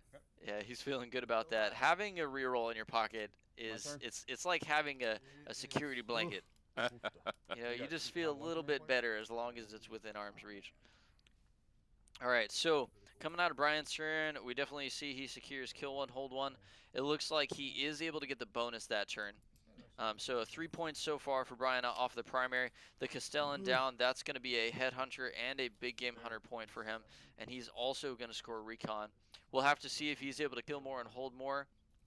But big game hunter, the secondary, where if he kills a model that has 10 or more wounds, a unit, or yeah, a model that has 10 or more wounds, then he's going to get a point. And the Castellan, plenty more than 10 wounds. Definitely. And he is able to score that. So we move into Charles's second turn. He's got some work to do here, but he does still have Mephiston and a Smash Captain on the table. We'll see if he's able to, if those characters are able to put in some work against these Talos, or if they're just going to fly right by and get at these Dark Reapers. Now, interestingly, when Brian used Agents of Vect and then had to re-roll the 1, taking himself down to 1 command point, that disallowed him from fire and fading. Yep. So he absolutely had to kill the Castellan there. Oh, yeah. Because coming back to Charles, if the Castellan is still alive, even with 1 wound, he spends 1 command point and it gets to shoot at full profile for the turn. Brian is out of command points, is not going to be able to Agents of Vect any further. We see House Raven stratagem come in, and suddenly that Castellan is fighting as if nothing has happened. Right. But we see here Charles, you know, still looking to push, still looking to find where he can pick his spot to do some damage to Brian and fight over these objectives. Looks like the Scions coming in. Are coming in. Now, I can speak from experience. Scions are nasty right now. They are very, very good. Here, what I'm hoping to see is kind of the counterpunch from Charles. We have seen the first part of Brian's plot kind of unravel, right? Or reveal, rather. And because of that, we're a night down. And that's huge. Yeah. Those knights are Goes off on 500 11. plus points stock. +1 on. So just goes a off on fourth of 6. his army gone, like Yeah. that. Looks So- like a couple of psychic powers coming here, both successful from what we can see. So the Astropath's still doing their job in the psychic phase this time. in too. the psychic phase this time. Yes. Typically, you get one freebie. Everybody from your gets opponent. one. Everybody Yeah, gets one. everybody gets one. It's like to Spider-Man in New York. quick Everybody Exactly. gets one. Exactly. Goes off on 7. All right. So a successful round of casts Genius himself. Ooh, out of that fails. out of Charles here. The Quicken successful. Wings, however, not. It looks like he was hoping to have wings to get into those Dark Reapers with Mephiston, but with the Quicken, he may just say, you know what, we'll take out the Talos first. That should probably be my focus anyway. Certainly never feels good to leave Dark Yeah. Reapers on the table. I'm not Who's the guy's super gonna throw a frag positive bomb? on that fight. Talos are nasty in close combat. They are, and There's so many wounds. and Charles may need to be careful here with his command points, because if Brian's able to steal another one, he gets up to 2, He's gonna throw a frag and he can interrupt after those 2 characters have charged, then we may see some trades back and forth. And with Headhunter taken by Brian, that is a risky combat. But we see here Charles starting to move into his shooting phase, it looks like. We're gonna see the Helvrin. I don't get it back. Helvrin using the House Raven stratagem. Brian not able to steal it back, so still on 1. He's not going to have the ability to interrupt combat, but here comes the first batch of autocannons. Talos, yeah. These are all going into the Talos. Pretty solid number of shots here. It looks like he got either a 9 or a 10. Those Talos are just marked for death at this point, like on principle. Yeah, I mean, they're just going to kill his entire backline if Charles That's a can't deal really with them. good So volley. I imagine we're going to see Pask. I imagine we're going to see both Helvrins going into them, and then the characters there to try and finish the job. I'm not sure about Pask. You can't really afford to leave that autark there. Or 2. Okay, so 6. That's true. Yeah, it's a tough spot. You know, he may be planning on shooting the mortars there, but after a batch of saves, it looks like Top gun, 3 not get the big through gun, on top Brian. Oh no, just 1. It looks like. Mephiston. All right, so that is the stubber Proceeded coming plasma out of the top. pistons No on, additional damage there. The player's joking. Charles referring to the stubber as the big gun. Yeah, who cares? Not quite on the Helvrins, but we move into the plasma pistol coming out of Mephiston. 2 damage there, and both get through. So Mephiston doing a little bit more work here, No. and 1 Talos down. So Charles intelligently sequencing his shooting here. There's 2 wounds, or less than 3 wounds left on that Talos. So before firing the second Helvrin, he is going to go ahead and fire that plasma pistol. That way he can get full damage out of the Helvrin. Yep. All right, so here comes the Scions into the Ravager. Hotshot Laz coming through. 1 wound at -2. 1 wound. And -2 AP, but Brian's able to make the invuln save there. And here come So these guys are here not at come the -1, plasma. -12 though, right? Correct. Well, they're not -1 period. Oh, okay. They're dark helmet. All right, so good batch of hitting here, 4 -3. and 4 wounds, overcharged here at -3. Brian able to make 1 of those invuln saves. 3 get through. That's going to be 6 damage. Here come the Dark Eldar Feel No Pains, Power from Pain, allowing them to deny those wounds or that damage on 6s. So 5 gets through on the Ravager here. He's got to feel pretty good. You know, still relatively healthy. Let's talk about that for a second. You've got a vehicle with an incredible payload of damage, with a natural invuln save, huge movement, Oh yeah, and power from pain. it's pretty good. If there is an army that has the potential in the entire meta to go pure strain, it's Dark Eldar at this point. I would agree that I think at this point, you know, most people consider the Dark Eldar book to be defensively the most powerful one out there. The only one I think that probably contests would be the Astra Militarum book. Yeah, maybe but Blood Angels.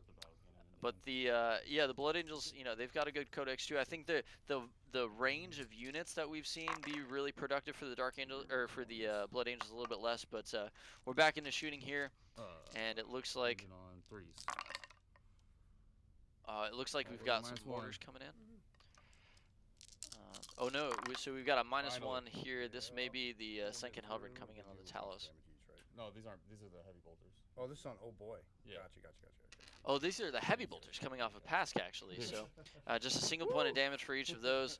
But he is able to Battle successfully cannon. kill the Autark on the bike there. Reroll. And it looks like the battle cannon is going to go into this wounded Ravager. They all So hit. 4 shots, 4 Three's hits, to wound. 4. and at 3's to wound, that is 4 wounds. 3 get 3. Brian here only able to block 1 and 6 damage. 6 damage coming through. Guy's already got 5 on. So here comes the Feel No Pains. He takes Brian's able to 5 save dice. 1. That's 5 more damage that came through. The other battle. And cannon. so that is going to be a kill confirmed on the Ravager.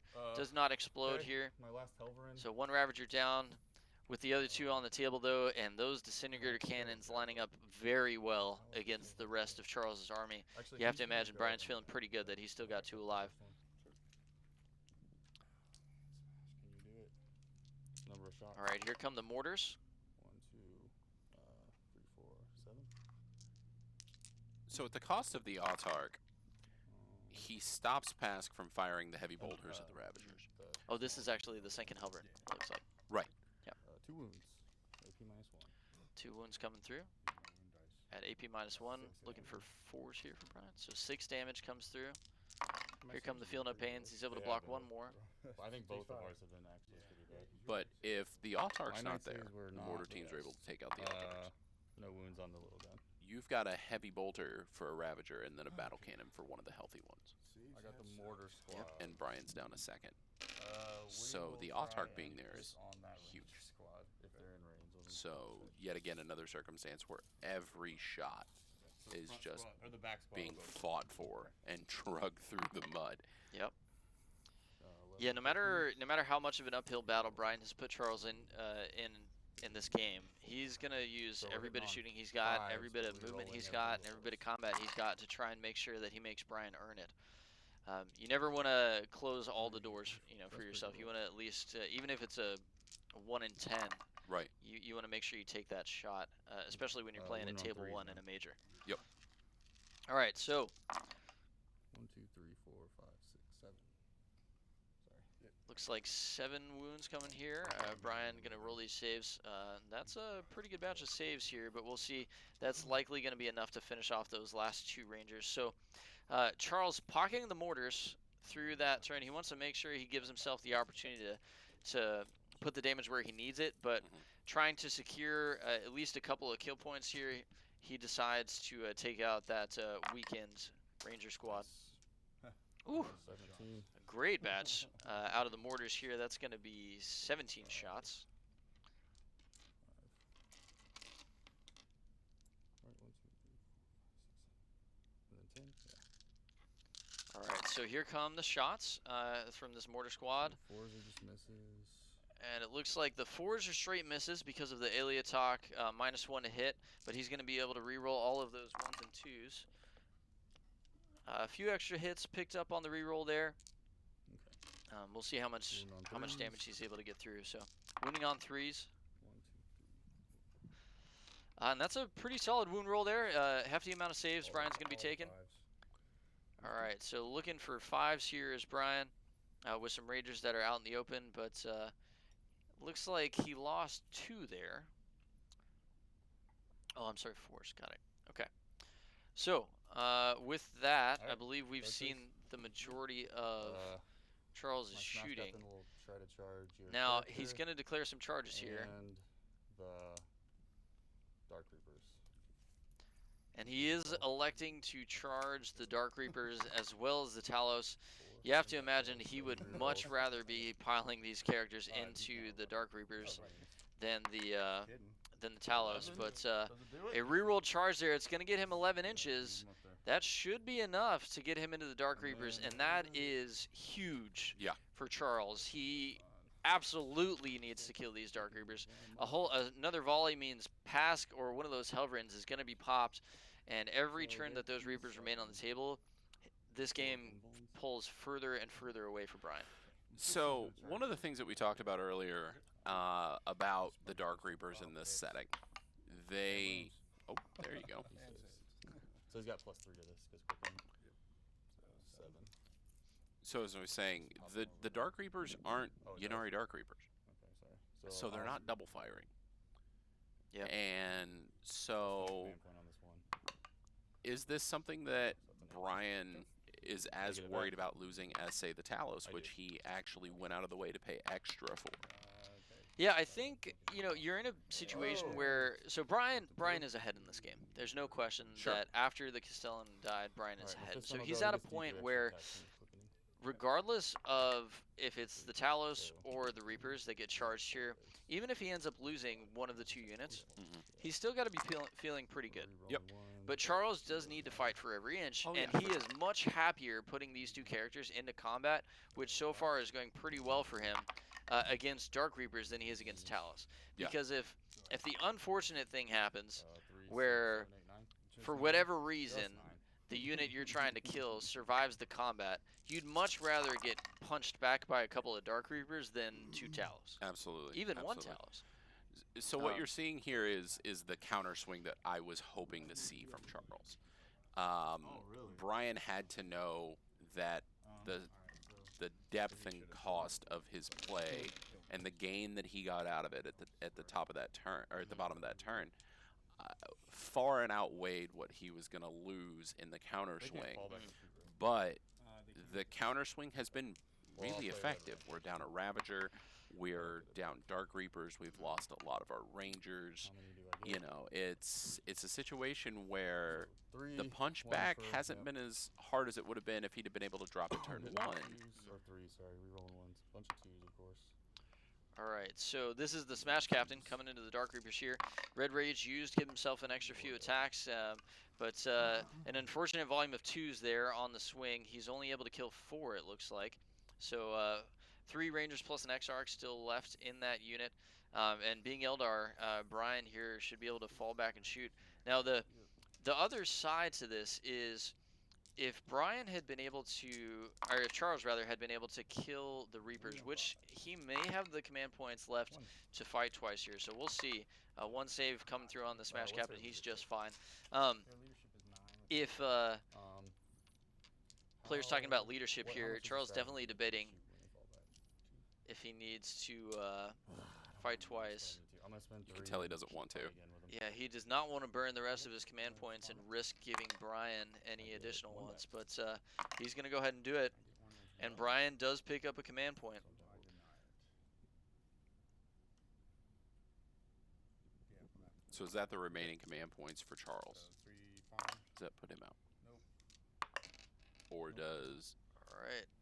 And it looks like, so by spending the command points, Brian is able to pick one up, Okay. uses Agents of Vec to try and block the fight twice, but rolls a 1 You do spend it. on that Agents of Vec for the second time this game.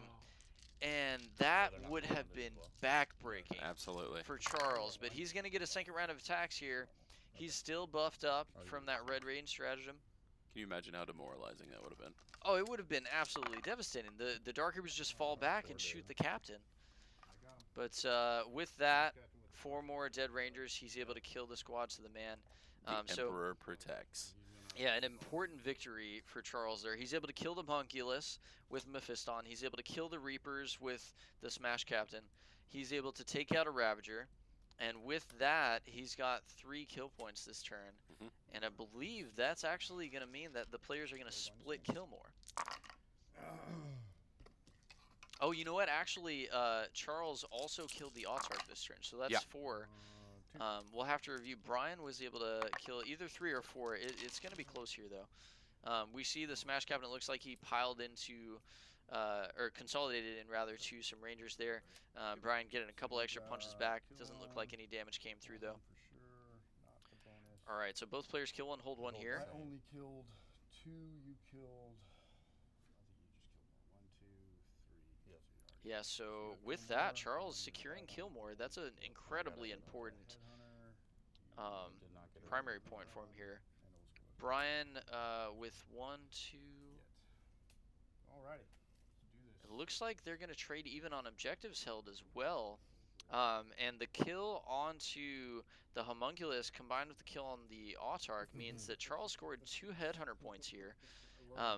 Not quite able to score recon, it looks like. I just can't let him.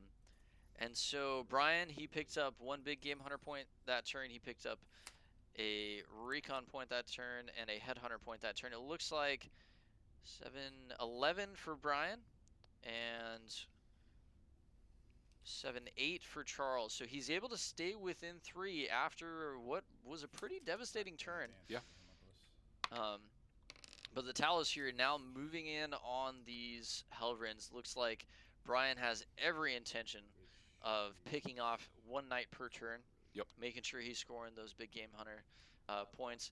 It'll be interesting to see without the Reapers if he's able to finish both Helvrins and Pask to try and secure the full 4 on big game hunter. So I'm interested to see. I was curious which direction he was going to go. He's got Mephiston and a Smash Captain in his back line. So what takes those on? It looks like the Rangers, the Ravagers, but if the Ravagers are focused on them, they're not taking out mortar teams, and they're not taking out Pask. Yeah, I think Brian, you know, he's really hoping that he's going to be able to take out both of the characters, or at least one of the characters, through this shooting phase. If he's able to accomplish that and kill the Helvrin, he's positioning himself pretty well going into this turn. He'll have killed 3. Yep. He'll have scored 2 additional headhunter points. He'll still manage to secure recon. And he'll be in a position where the only remaining true threat out of Charles's army is one more Helvrin and Pask. Yep. Now, if the Mortars teams continue to roll like they did last turn, then we could see, you know, Charles being able to continue to pick up a Ranger squad here, a Ranger squad there to try and keep up in these kill points and prevent Brian from getting kill more. But the game is still very tight. To be honest with you, I was not expecting Charles to be able to pull back as much as he did in that second turn. But he's able to keep it competitive, only a 3-point spread here. And after losing a Castellan, which can be incredibly demoralizing just as a player, he is keeping it rolling here. And there's still these Scions on the other side of the table. So will Brian actually be able to take out Mephiston in this Smash Captain? We're going to see here. So this just comes back to how important rolling that 1 was on the Agents of Act. Oh, it was absolutely massive. Smash Captain doesn't get the second fight. The Dark Reapers fall out, and the entire game just blows away and leaves Charles in the dust. Yeah, you have to imagine Brian would feel a lot better about his odds of killing these characters if he had both of his or four Dark Reaper missiles. A Smite there coming out of the Farseer. Even with the Farseer reroll unsuccessful, would have loved to get some mortal wounds down on this Smash Captain, but to no avail. And another unsuccessful cast here. An unfortunate Psyche phase coming out for Brian here. Wow. Clearly intimidated by Mephiston's psychic might. Yeah, it would appear so. I don't even think that Charles had to roll a deny there. He just failed both powers. All right, so we see Rangers starting to take their shots here. One Ravager taking shots here on, I believe, the Smash Captain. Rerolling 1s thanks to the Autarch, or not the Autarch, rather the Archon. That's why we didn't see those Ravagers move quite as far, but 3-up saves here. Only 1 getting through. And it looks like Charles is going to use his last command point here to reroll this save, and it is successful. So always tough to go to 0, but that's a good spot to spend it. I feel like if there's any army in the game that you want to take on without command points, There's 1 command point left. like if both players are completely out, it's Dark Eldar. Yeah, at least you can't get vected anymore. Exactly. So, and there's no threat of it anymore, right? Like in earlier, it was literally a 16% chance for Brian to roll the 1. Yep. And yeah, it was big. It was big. That one, which happened twice in this game, definitely not where Brian wants to be. But here come So they got 6 ups. some additional shots into the Smash Captain, it looks. Oh, that's the Tempesticons eating the other Ravager right there. And so four die, one guy left in that squad. Brian probably feeling a lot more secure with his Archon holding that objective now that those Scions are off the table. Into that one. What's AP on it? Brian's shooting phase not where he It's wanted just it the to be. mortal wounds. Yeah. Okay. Go ahead. Yeah, he'd much rather have gotten some damage through on that Smash Captain. Between the Ravager and the Smite, you've got to think that Brian was expecting to get the kill there. Ooh, no hits. But here comes some Haywire, Awesome. and that is 0 hits That's bad. coming out of those 2 Talos there. This So I game suppose may you be could say- swinging here. I suppose you could say that the Talos couldn't hit the broadside of a barn. A number of shots. I suppose you could. I don't know if it would be a responsible statement to make, but we'll roll with it. We'll Yeah. roll with it. All right, here comes some saves. 3 hits. Yep. You're only T6 now, so win on 3s. Oh, this may actually be the Overwatch. We may already be into the charge No, I'm phase not here. gonna make the I know, man. full save on him. Take 3. Okay. And then the that small guy, no is hits. 3 damage coming through onto the Talos. So pretty great Overwatch from the Helvrin here. 7-inch charge dose should be enough to get these Talos into combat. But this game is incredibly close at this point. Just a abysmal round of shooting out of Brian's army. Both of these Okay. Blood Angels characters are still See if I standing, can turn my and he's hopefully going to take out the Helvrin here, but Not twos this time. Has he established kill one? Matter, didn't roll any. not yet. Weapon or He's two. got a Tempestus unit on the far side down to 1 model, so they'll be taking a leadership check, but pretty good odds of saving it, of 5 up?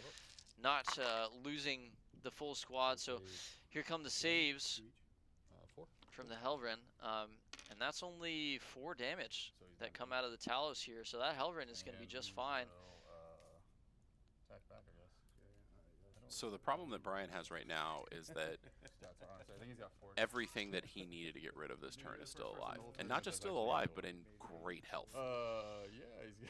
Yeah, you have This to is expect, embarrassing, I'm sorry, Stream. or you have to assume that 4 he was attacks, expecting he's still in his top bracket, so he's 4 on 3s. those Good job, buddy. Scions to die. Alright, Yeah. well, cool. The You have to think he was Morale, expecting I'm to be able to actually kill gonna the Smash spend my Captain. last command point. No damage returned from the Helvrin here, but here comes a morale check, I don't. Oh, and he is just fine. Not, of course. Oh, that was the roll to see if he got the So he's command good. point back. He He put it lost to a 5, he's D3, and So he is just fine. kill. Didn't So actually no kill. kill for Brian there. That is backbreaking. so But turn he- 3, Without a kill, huh? Yeah. we're expecting no more Tempestus. We're expecting 1 dead knight. Pass. We're expecting Easy 1 to dead hit, baby. character, Yeah. and we get none of it. Get absolutely none of it. This is pivotal. Ogre If and bodyguard Charles on has that. a good round here, even average, Yeah. it could completely swing the game in his Those favor. guys are gonna. It absolutely could, and it should. You know, unless we see him have a turn that looks similar to the one that Brian just had, he Give you that free. Actually, I'm should sorry, no, clean no. up a huge chunk of Brian's army here, Now that but I we'll think see about how it goes. Okay. this Odds are guy- just as high that he has a Yeah, rough turn yeah, as exactly. the one that Brian just did, but definitely an opening left here. Brian is, though, able to secure the bonus, Okay. so still 2 primary there, even without being able to kill a I'm model. they But can't, like, uh, fall back and do the anything. downside here is all that I'm a- Charles I'm a- has to do I'm is a kill Two 1 command points, they can unit, follow and charge. Right, and right, just right. like that, he he'll will advance. have kill 1 and kill more. He's got Ravagers that Pask is just going to be able to open up on. I'm not sure about the Armigers. It looks like he's trying to line up. Yeah, it looks like the Helvrin that was not in combat with the Talos there advancing to get a line on the Ravagers. Battle cannons and the auto cannons very likely to be headed that direction. And here comes the Smash Captain. Just going to call him the Pain Train. He's just And- all aboard. He is just going for those Rangers. Yeah, it looks like Charles's plan is just to cleave through Brian's back line here, and he should be able to do that without much trouble at all. Night Shroud.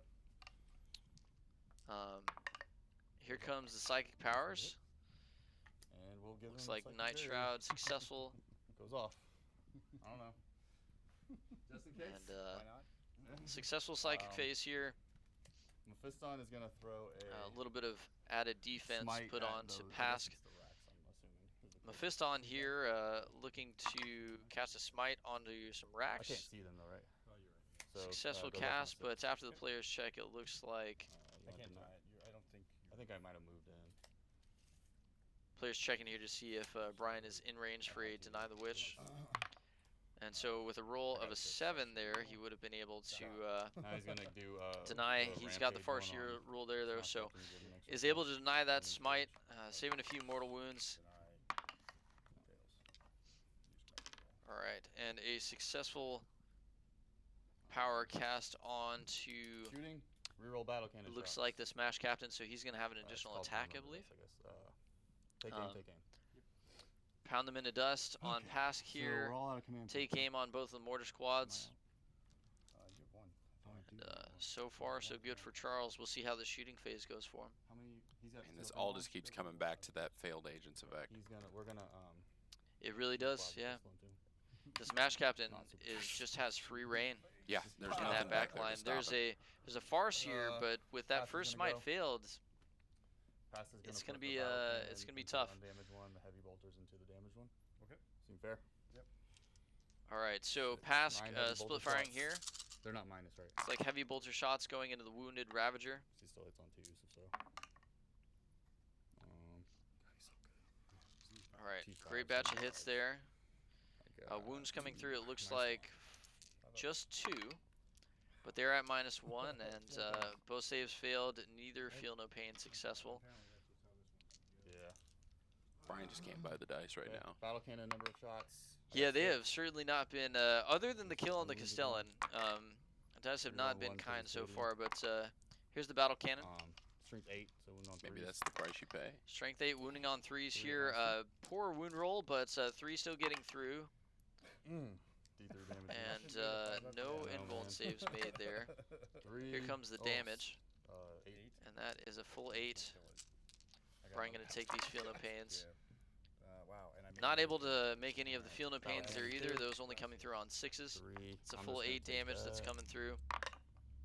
Reroll ones. Only 1. You can survive. Nope.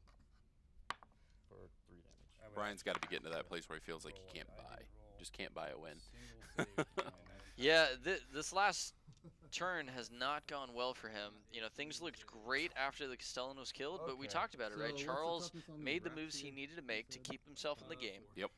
And all you need is some unlucky dice out of your opponent, and we're in a situation here where almost all of Brian's threats have been eliminated. 3, 6. All right, 7. so the Helvrin taking its shots here into that wounded Ravager. Not great on the hits Wounded on there, but let's see if he 3, can 7. confirm these wounds. 56, right? So 3s here, nice one. 2 failed wounds, so that's 2 wounds. Brian gonna be looking to make these saves, 6. and not able to get it. That's a flat 6 damage. Here come the feel no pains. He's able to save 1, Turns out. but it looks like that is gonna be enough to kill that 3rd Ravager. So far everything is going right for Charles on this turn. It's all coming up We Millhouse. will put Yeah, at this point, these guys into the racks, I guess. with just the 2 Talos left as threats on the table, back squad will go into 'em. they're gonna need to kill the Helvrin during this turn's 13. combat. So do you charge the Rangers at this point, or do you leave them? Because 12, 13. Brian doesn't have a lot of models Are they left. minus or anything? Well, nice there's one. still a pretty Good good on number of 4, units reroll on the table. There's not a lot of threats, but there are several 5-man infantry squads in that Okay. back line. Wound on So fours. you just take them one at a time. You touch the 1, Rangers so they 2, can't mortal wound your Smash Captain. 5. I'd have to imagine that that's the plan here. But here comes some mortars, 5 wounds down. D minus 1,000. Brian rolling his That's saves. why I said it. That looks a little bit better. Only 2 getting This one is through, and here mortars, come the mortars. feel no pains. Wow. And it looks like only Okay, 1 wound next coming squad, through. same So thing. that Ranger squad at the center of the table feeling just fine. 12. 12 shots coming out of the 2nd mortar squad here. And that's a great, Those are rolls, Wow. great to hit roll. Only 1 miss there coming out of the mortars. Here's I the know, wounds. My luck turned around here. And not quite as good on the wounds there, but even with a below average roll, since he rolled so well on the hits, still a pretty good amount of save. I thought you said they're +1 T4. for the mortar, but no. My bad. All right, so here T4 come base. the saves Okay, here. okay, It's actually a rack squad at the center of the table, and with a homunculus in range, they're at T5, so that 4 was not a wound. One failed save there from Brian, so 2 racks killed by the mortars here. Feeling just fine though. That part's at least gone about how we would expect. Yeah. The rack's doing just fine.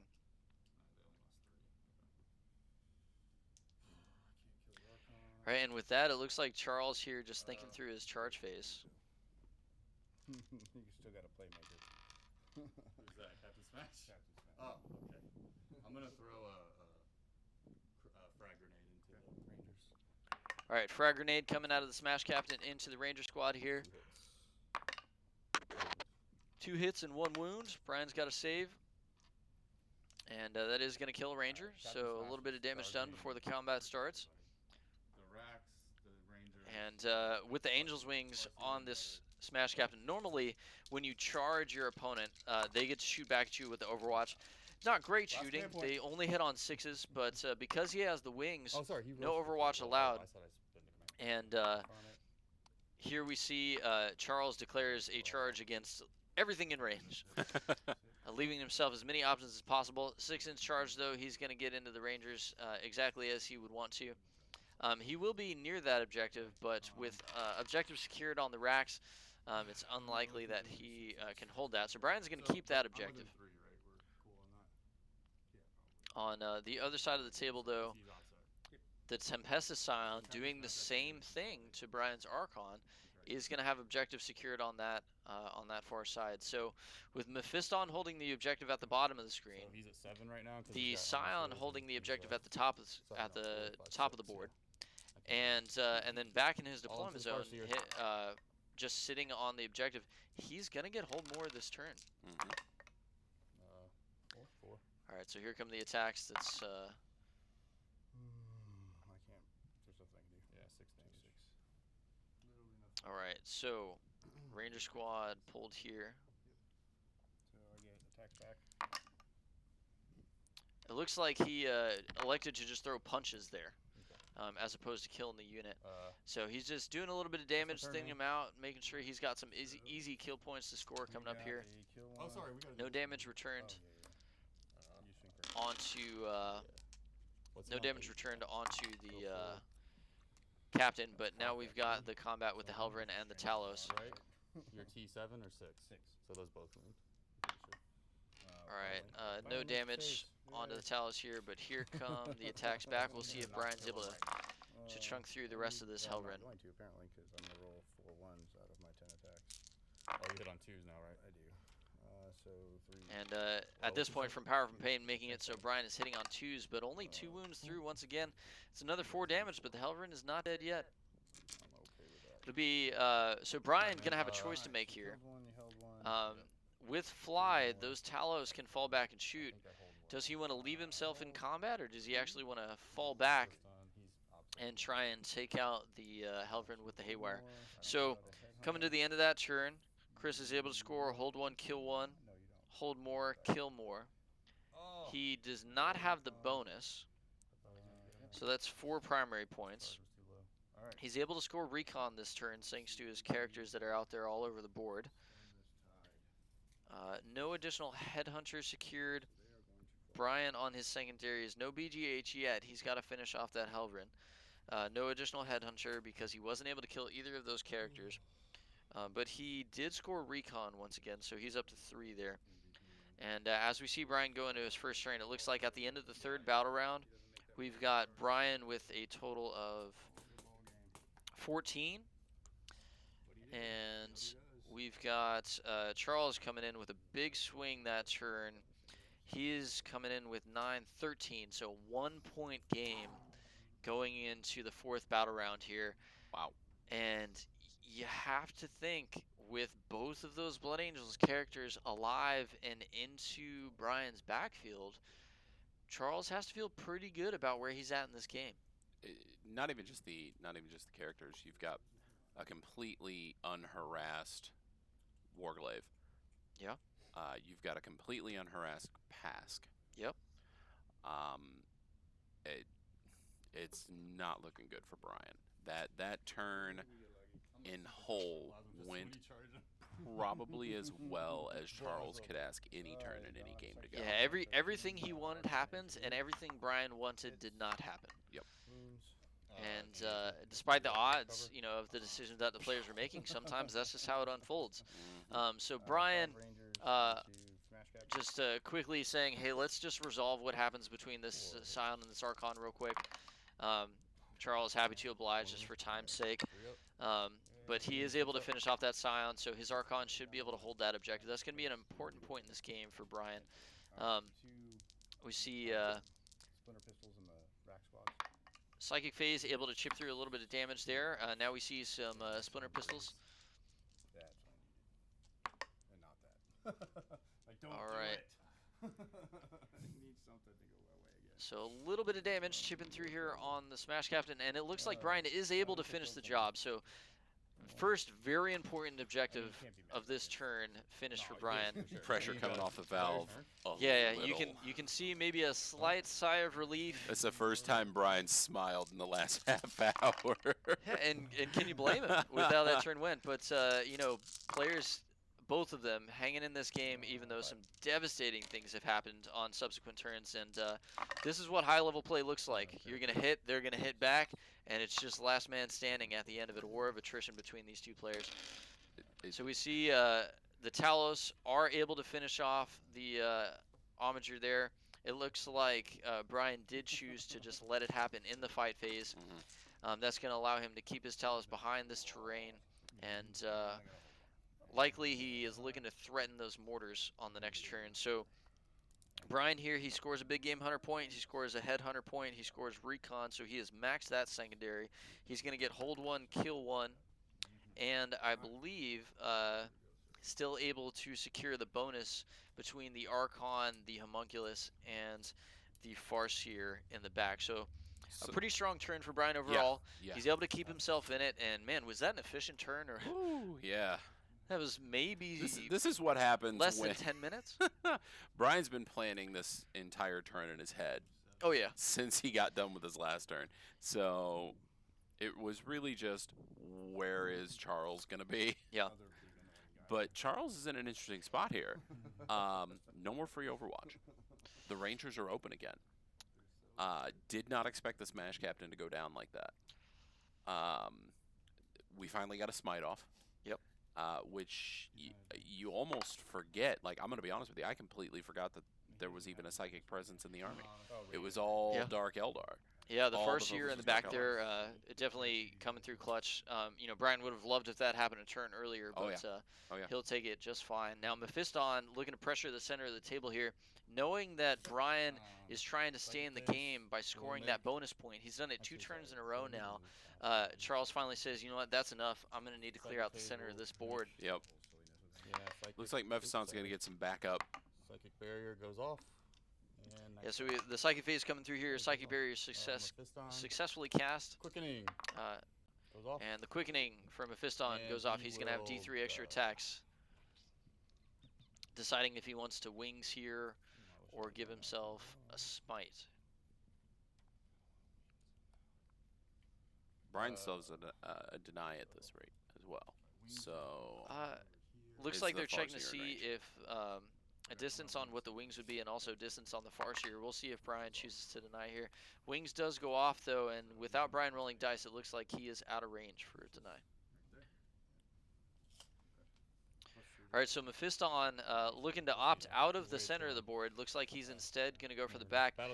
Charles getting the Quickening off and getting wings off, maybe feeling a little more like he's going to be successful if he goes into this back line. Maybe he's expecting the Armiger to do the work in the shooting phase for him. Yeah, between mortars and the Omager, if he's planning on firing that at the center of the table, his target priority is going to be interesting to see here. But we see first round of shooting. These look like mortars to me, either that or heavy bolters out of Pask. It's not going to be too much longer. Pask is going to find himself in a spot where he doesn't have a lot of targets. shots. Yeah, it looks like he's pocketing Pask in that corner for when these Talos come out from behind the terrain next turn. So far, no damage though coming out of these shots. -2. All right, and I know. 3 shots at -2 there. Brian able to make a couple of invuln saves though. Here come the Feel No Pains. Looks like the Talos take a little bit more damage there.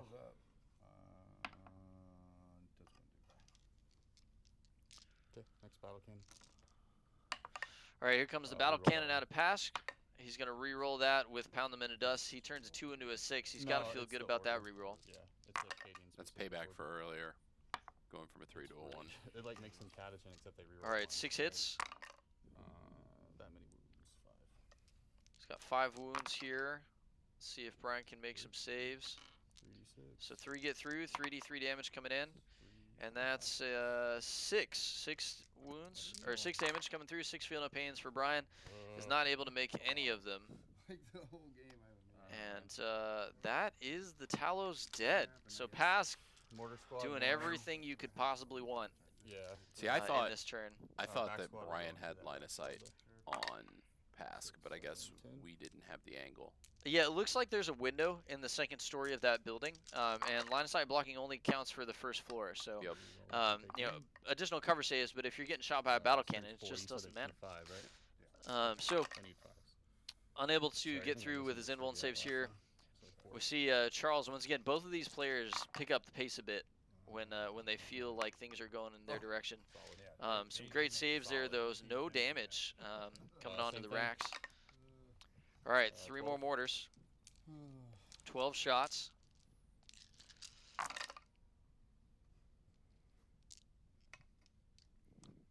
All right, pulling those misses, but take aim means he's going to reroll most of those, but not great on the rerolls there.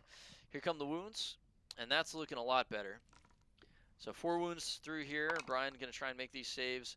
Looks like 2 get through. He's going to have his 6-ups, and 1 more rack has died, but that squad's still hanging in tough. He'll put the.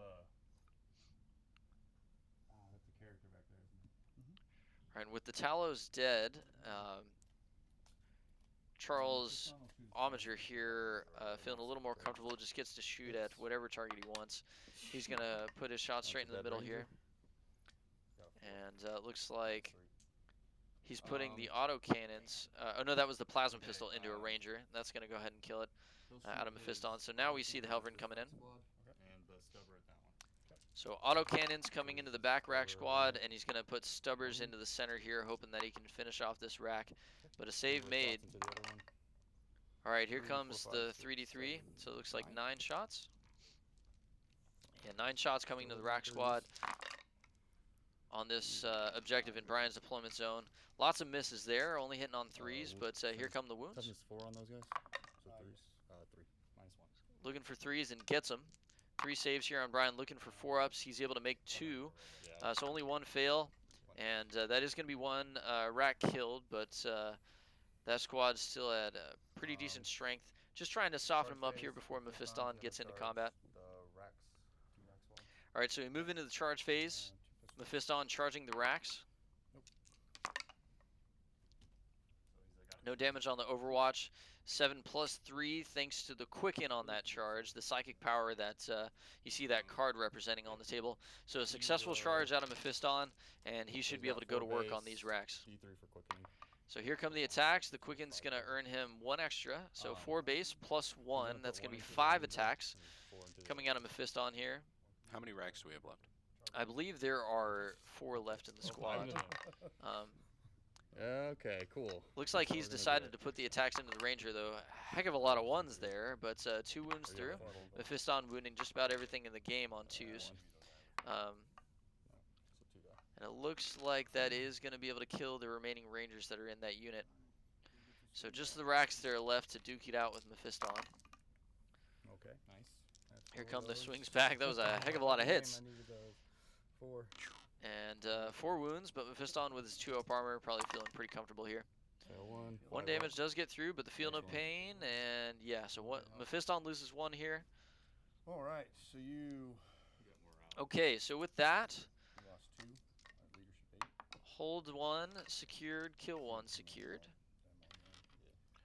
It looks like he's not going to score recon here because Mephiston, the only model past that center line. Yeah, I did. I killed Talos. And you definitely. Talos secured though. So it looks like kill more secured. And OBSEC holding that back objective though. Brian's still going to hold more. You have kill more because you killed 1 and I killed 1. Yep. I killed 1 too. And still good for the bonus. Yeah. Still good for the bonus. I don't remember. Oh, I killed the other Ranger squad, right? There were 2 over there, and I got one of them with the mortars, I think. No. Shot mortars or racks. The player's talking through the kill points here. Okay. So it looks like because Brian More fist on is, but you don't have anybody. was I know, able I to couldn't get kill that guy there. the Helver in that turn, Still haven't killed anybody. and only 1 Ranger squad died. Looks like they're actually going to trade even on kill more. Okay. Players talking through it here. Right now, That's big for Brian. If he can Yeah. get away with denying that kill more point, then that means that he's going to have a 4-2 on the primary here. 3, 4, 5, 6, 7, 8, 9, 10, 11, 12, 13, 14, 15. Okay. Now. All right, so it looks like Charles pulled up to 15 points there. Brian with another 4-point primary. That's going to be 8, 11, 13. So Brian actually able to pull away a bit there. A pretty strong punch back. It may have looked like Charles was doing more damage, but spread his shooting kind of thin. Didn't actually kill more than the 1 unit. So Brian at 19. These bonus points are just paying dividends right now. Yeah, So- absolutely. so Yeah, Brian's Brian got being the able to keep bonus. his characters alive has been absolutely key this game. Yeah. He's likely going to score the bonus again here.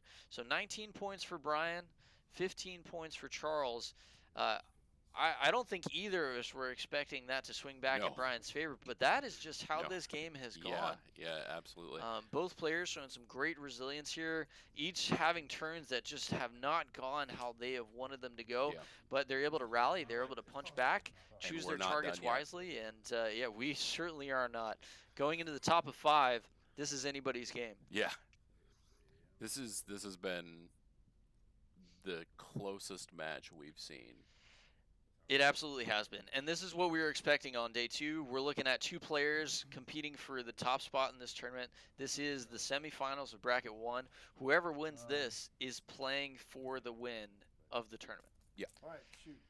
And neither player willing to give an inch here. We see both of them deep in thought. But as soon as dice are rolled, Charles is back up on his feet. And we're going to see what happens in this turn. So Brian, he's got his movement done. Not a ton of models left on the table. And 1 pistol. All right, so some pistols and a couple of small arms fire coming into Mephiston here, just seeing if he can plink away a little bit of extra damage. Looks like he got one through. Yeah. Yep, little by little. It's not terribly likely that what Brian has in the back line here is going to be able to handle Mephiston, but we'll see. Stranger things have happened. Stranger things have happened in this game even. Yeah, yeah. All right, that's a charge from the racks. This is a long shot, hope. Hey, man. Right, And sometimes Brian you gotta make long shots. commenting about how this is a bit of a long shot here with the Yeah. racks coming in on Mephiston, but you got to give it a shot. Rangers just keep not wanting to play ball. Looks good so far. Which, Yeah, Brian fell back there with a couple of his units, hoping he could get through some mortal wounds from his Rangers that are still hiding in the building. Just on the left side of your screen there, but no luck so far. Here come the racks. Oh. 2 failed saves, but he's able to get both of the feel no You want me pains. to roll the quickening again, or do you And want- Brian that one has shakes his got to fist. sting. You want me to do it again? You got to imagine Brian's pretty torn here. Mephiston, Yeah. as he said, is one of his favorite models in the entire game. Favorite character in the entire game, and it's got to be a little bit of a conflict inside of Brian here, seeing Mephiston ball up in the back. But he'd much rather take the W, I would imagine. I imagine so. So, Blood Angels as a whole are in such a better place now than they were even just an edition ago. And Mephiston is one of the primary examples of kind of rising from the ashes.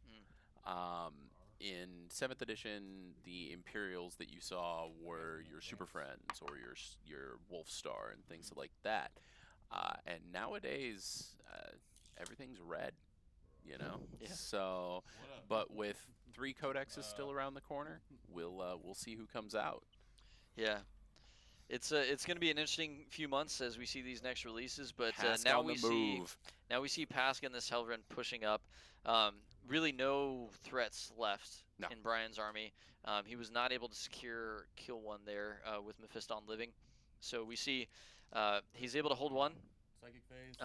We'll have to confirm if he scored the bonus or not that Psychic turn. phase, same thing. Psychic barrier. But here comes the Psychic phase. Doesn't go off, you take them both. Leveling up Pascal a little bit, just getting him some protection.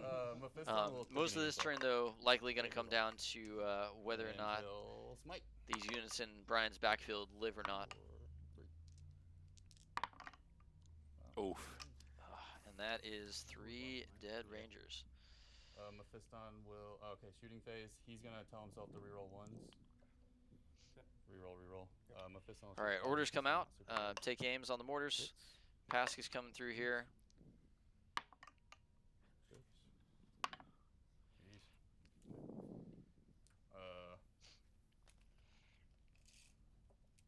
All right, continuing to chew through these infantry squads in the back. Charles checking range with Pask. At Rangers. No, I'm gonna shoot him at that rack. Actually, no, I am gonna shoot him at the Rangers because he hits on 2s. All right, so mine's Pask 2 is going to take his shots at the Rangers number of here. shots, 4. So 4 hit. 4 4 battle hit on cannon 4s, shots. He's got minus. Rerolling ones. He's got the minus to hit here. 2 hits. But Pask hitting on 2 ups. He's got to feel pretty safe about this. So 2 wounds come through. Okay. Fails 1. I'll get him in a second. Second back in. He moved over half. So Oh, right. All right, This so guy's no gonna double pump tap this everything turn for into Pask your, because he did character there, move. Homunculus, So that's going to be all the armor shooting hit. for Pask. He cannot get line of sight on 2, 3, Brian's 4, Archon that is 6, standing behind 7. that little bastion there on that objective. So Brian's still going to be able to hold an objective here, which is very important.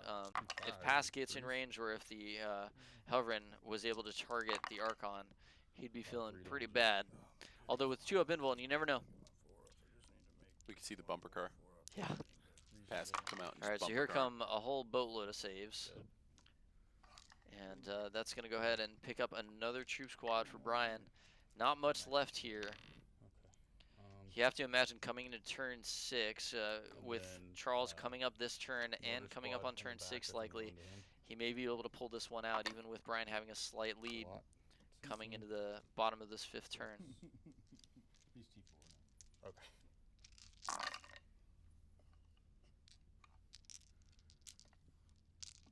All right, so here are the mortars. Pulling So the we're on misses. 4s now.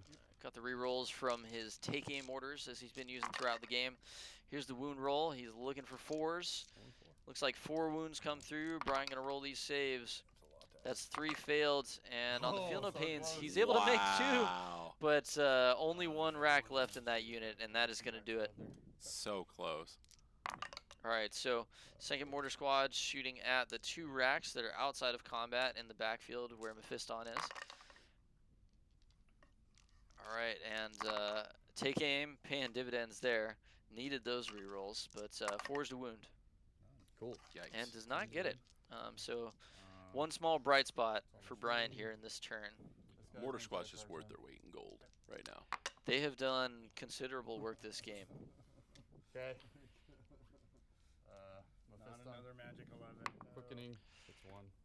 All right, here comes Mephiston's combat. +1 attack there. He's going to be He's not within 1. throwing 5 attacks. I didn't charge you. Okay, well he's gonna kill that. Charles just deciding where he's going to Shot you in the face. put his damage. Not getting the +1 to wound this time, but that is just fine.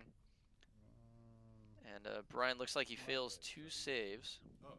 He has a 4 pin. Oh, 4 up invuln, yeah. Yeah, so here come the three on both of those D3s. Brian not going to be able to make these field of pains. If there had been a 1 there, one of these racks might have been able to pull it out, but Mephiston just going to pile in a little bit further. Very close to being able to hold that objective. You get to technically back with the Rangers. So Brian's got some Rangers left. He's got an Archon and a Homunculus, I think. The homunculus in the center Did you kill may more? have died. Did it get The pulled? the shooting from the Hellrend last turn may have gotten him. Gotcha. So yeah, just the Archon and some Rangers left for Brian here. Oh, okay. You still don't have. All right, I can't so get him over there, man. Yeah, no, it's craziness. Yeah, okay. So I'm never gonna get a big game, huh? So again, Yeah. not happening. All right. all right, so it looks like the players talking through the turns here. We're gonna get a quick update from the table on the scores at the bottom of turn 5. This game has been Ranger shots. far and away one of the closest games that we've seen. But as we talked about, we are semifinals, top table, two of the best players in the entire brawl, and some incredible highlights. Going back as far as the night, the loss of Agents of Vect with the Smash Captain, the Smash Captain actually going down to a smite. Just there's a resiliency involved in the late end of competitive play that not a lot of players have, and that's why most of your best players. Oh, looks like Brian is moving for the middle, going for that that bonus again. It's interesting. And then we just shoot Rangers. Yep. So, like we were saying, 4 Rangers and 2 Mephiston. not a lot of players make it to the top end of competitive brackets because games like this, they break them down. They can't keep up. And players like Brian playing, or like Oh, back Charles, at you, man. just That's showing. ridiculous. Is it 3 normal saves too, though? Yeah, it's 3 regular saves. Failed 2. So he takes 2. He should be so down. Oh wow. And with the combat there, it looks like Alright, Mephiston that was awesome. down to 6 one total final sixes, wound. total That was sixes. close to Brian sneaking a kill on the character there. That would have been huge for him. An extra headhunter point goes a long way in this game. Quick update from the table though. At the end of battle round 5, the score stands at 22 for Brian and 18 for Charles. So Brian doing a phenomenal job of squeaking out every point he can in this game, just trying to hold on to that lead by the fingernails. it The seems like. Archon is on the run. 22 to 18. The Archon is on the run, headed for the middle objective, trying to get away from Pask. That's enough. All you But need. those mortars, Unless I do that. Yeah, the mortars are going to be able to target him, and depending on how Charles decides to play his Hellrend, he may be able to get line of sight on it as well. So we'll see how this goes here, but looks like the Racks still have one standing going into the bottom of 6. Now this not going to be a very high scoring turn for Brian. Okay. However, He's in recon. all of the advances coming out of the players here. Brian able to hold an objective thanks to the OBSEC on those racks. It Ooh, looks he's like trying he's to line it positioned up. the Archon No shooting for him, though. to be outside of line of sight here. It looks like he may be hoping to deny the last headhunter point. We'll see here. So are these Going to be interesting. Pask moving up, being much more mobile than we saw him in the first half of the game. It does mitigate his offensive power. However, he's still got a battle cannon and some heavy bolters. I'm calling And for if bumper Brian- cars. You think he's going to charge him? I think he's going to just Hey, charge well, him. we've seen crazier things, but we'll see if he's able to chip through on the Archon here. That Archon has not taken damage yet, hasn't failed to save, so he's still got his 2-up invuln. All right, so Mortar team moving up here. That is going to make it harder for them to hit this turn. However, it does position them to where they can at least try and put some damage down on these Rangers in the backfield. Puts the So- mortar teams on 6s, I think. Yeah, because and it because looks of all the like time. players talking through a couple of things here. We are at the bottom of turn 6. He's gonna advance. And Brian, knowing that he's not going to hold more, that's why we saw the Archon move into the position he did. So Right. He's gonna order them to go. the only thing that Archon could do is try and live this turn. So we see Just want to give him 12. So Within 12, what's his total 14. move? 14. I rolled 6. Total 14. Plus 6 is 22. So it's 20. 22. Right, 14 plus the players talking through the movement here. A little bit of mismath on that move. That did look like a slightly large run. But It's that heroic leap at the end of the Yeah.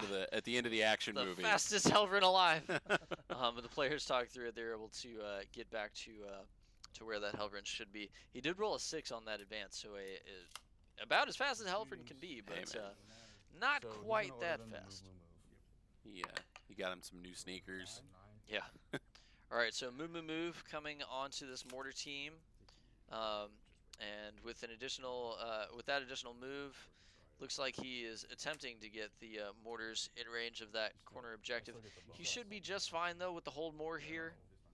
Without a character being able to get in range, he's not going to be able to bonus. But as long as Mephiston wins this combat, he may bonus on this last turn, and that would be absolutely crucial. Smite. For 3. All right, smite out of Mephiston, able to put through 3, so he's not even going to leave it up to combat. He's just going to finish it in the psychic phase.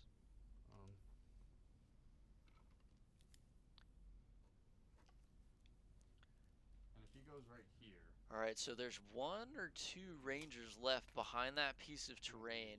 Yeah, I know. It's completely meaningless. Like the only things that matter Charles right debating now on if he really- needs to kill it. So you already have Killmore, so I can't shoot the Ranger again. But, so the Ranger's irrelevant. You already get Killmore, Heldmore, and The players talking through here what's going to happen at the bottom of this turn. The only thing you get last blood, last strike. Last strike and behind enemy lines. I needed to get him, yeah. I needed to move him forward. But I do get, oh wait, sorry. So your choice is charge. Yep. Right. Get last behind enemy lines, but lose the bonus. Which is both 1 for 1 point. I'm gonna shoot everything. Wrapping up the final objectives here. Players talking, just wrapping up the final score, being as close as we are. Every single point number of matters. shots. Yeah, so 1, 2, the 3. players debating here on how Charles is going to play Mephiston on this last turn. There's a ranger squad behind that terrain. Should've done a little one first. In order to go and get it, though, he would have to charge. That would get him in range for line breaker on the last turn here, but He's down to 1 wound. yeah, Mephiston down to 1 ruin. There's the risk there. So instead, he's looking to just try and take some pot shots with mortars, but saves come through. Shoot their things into him. Yep, they can. I should have done that. All right, here comes the last batch of shooting. Last strike has been secured though on the secondaries, and without Brian being able to kill a unit on the last turn, he is not. Oh, he didn't take old school. Charles took old school. I didn't. So we see I'm 3 not- wounds. Oh right, okay, gotcha. I was like, are you sure you wouldn't have just ordered them? Like, I'm just, you know. All right. And he's able to keep the ranger up. So yeah. Don't know if that would have Well, I changed haven't the done score or that, anything, but either way, It's a principle thing. Epic fight. There's the handshake. yeah, there's the handshake. Both players just hands on their hips, probably exhausted for that game. Here comes the total. I'm gonna have you recount too. Sure. 2, 3, 4, 5, 6, 7, 8, 9, 10, 11, 12, 13, 14, 15, 16, 17, 18, 19, 20, 21, 22, 23, 24. So Brian finishing with 23 points. 5, 6, 7, 8, 9, 10, 11, 12, 13, 14, 15, 16, 17, 18, 19, 20, 21, 22, 23, 24, 25. Oh man. And Great with game, a bro. big final Yeah, turn, great game. Charles able to pull out 25, Wow. takes the win in the last turn of the game. That's as close as it gets, folks. An amazing game out of these two players. Some incredible back and forth. Both players left reeling from shots at different points in the game, Definitely. and just what a game. I don't know about y'all, but that's about everything I would want out of a game of Warhammer 40K. Absolutely. Great movement throughout, just phenomenal target priority. Saw both players have points in the game where things that they were trying to execute on just didn't go quite as planned, but they didn't lose focus. They fought for every point, and as we can see, 23-25, the result of that game, This is usually more consistent. every point mattered. Like, this is just Every single one. And that's going to do it, folks. What a round. We hope you enjoyed that. We're so happy that we got to cast that game for y'all. What a barn burner. Wow. Wow. Yeah, Yeah. yeah, I've been sitting on that one for you guys. But Brian and Charles, we big thanks to them for giving us an incredible game match. to cast. Incredible match. And, Could easily be the best match of the series. Yeah, it's going to be tough to top that game. You know, we're going to come back for round 5 with table 1, bracket 1 to see who can take down the tournament. It'll be Charles at that table, so we're going to see him playing his Knights, his IG, and his Blood Angels. We'll see who he's going to face off against when the results come in from the main event hall.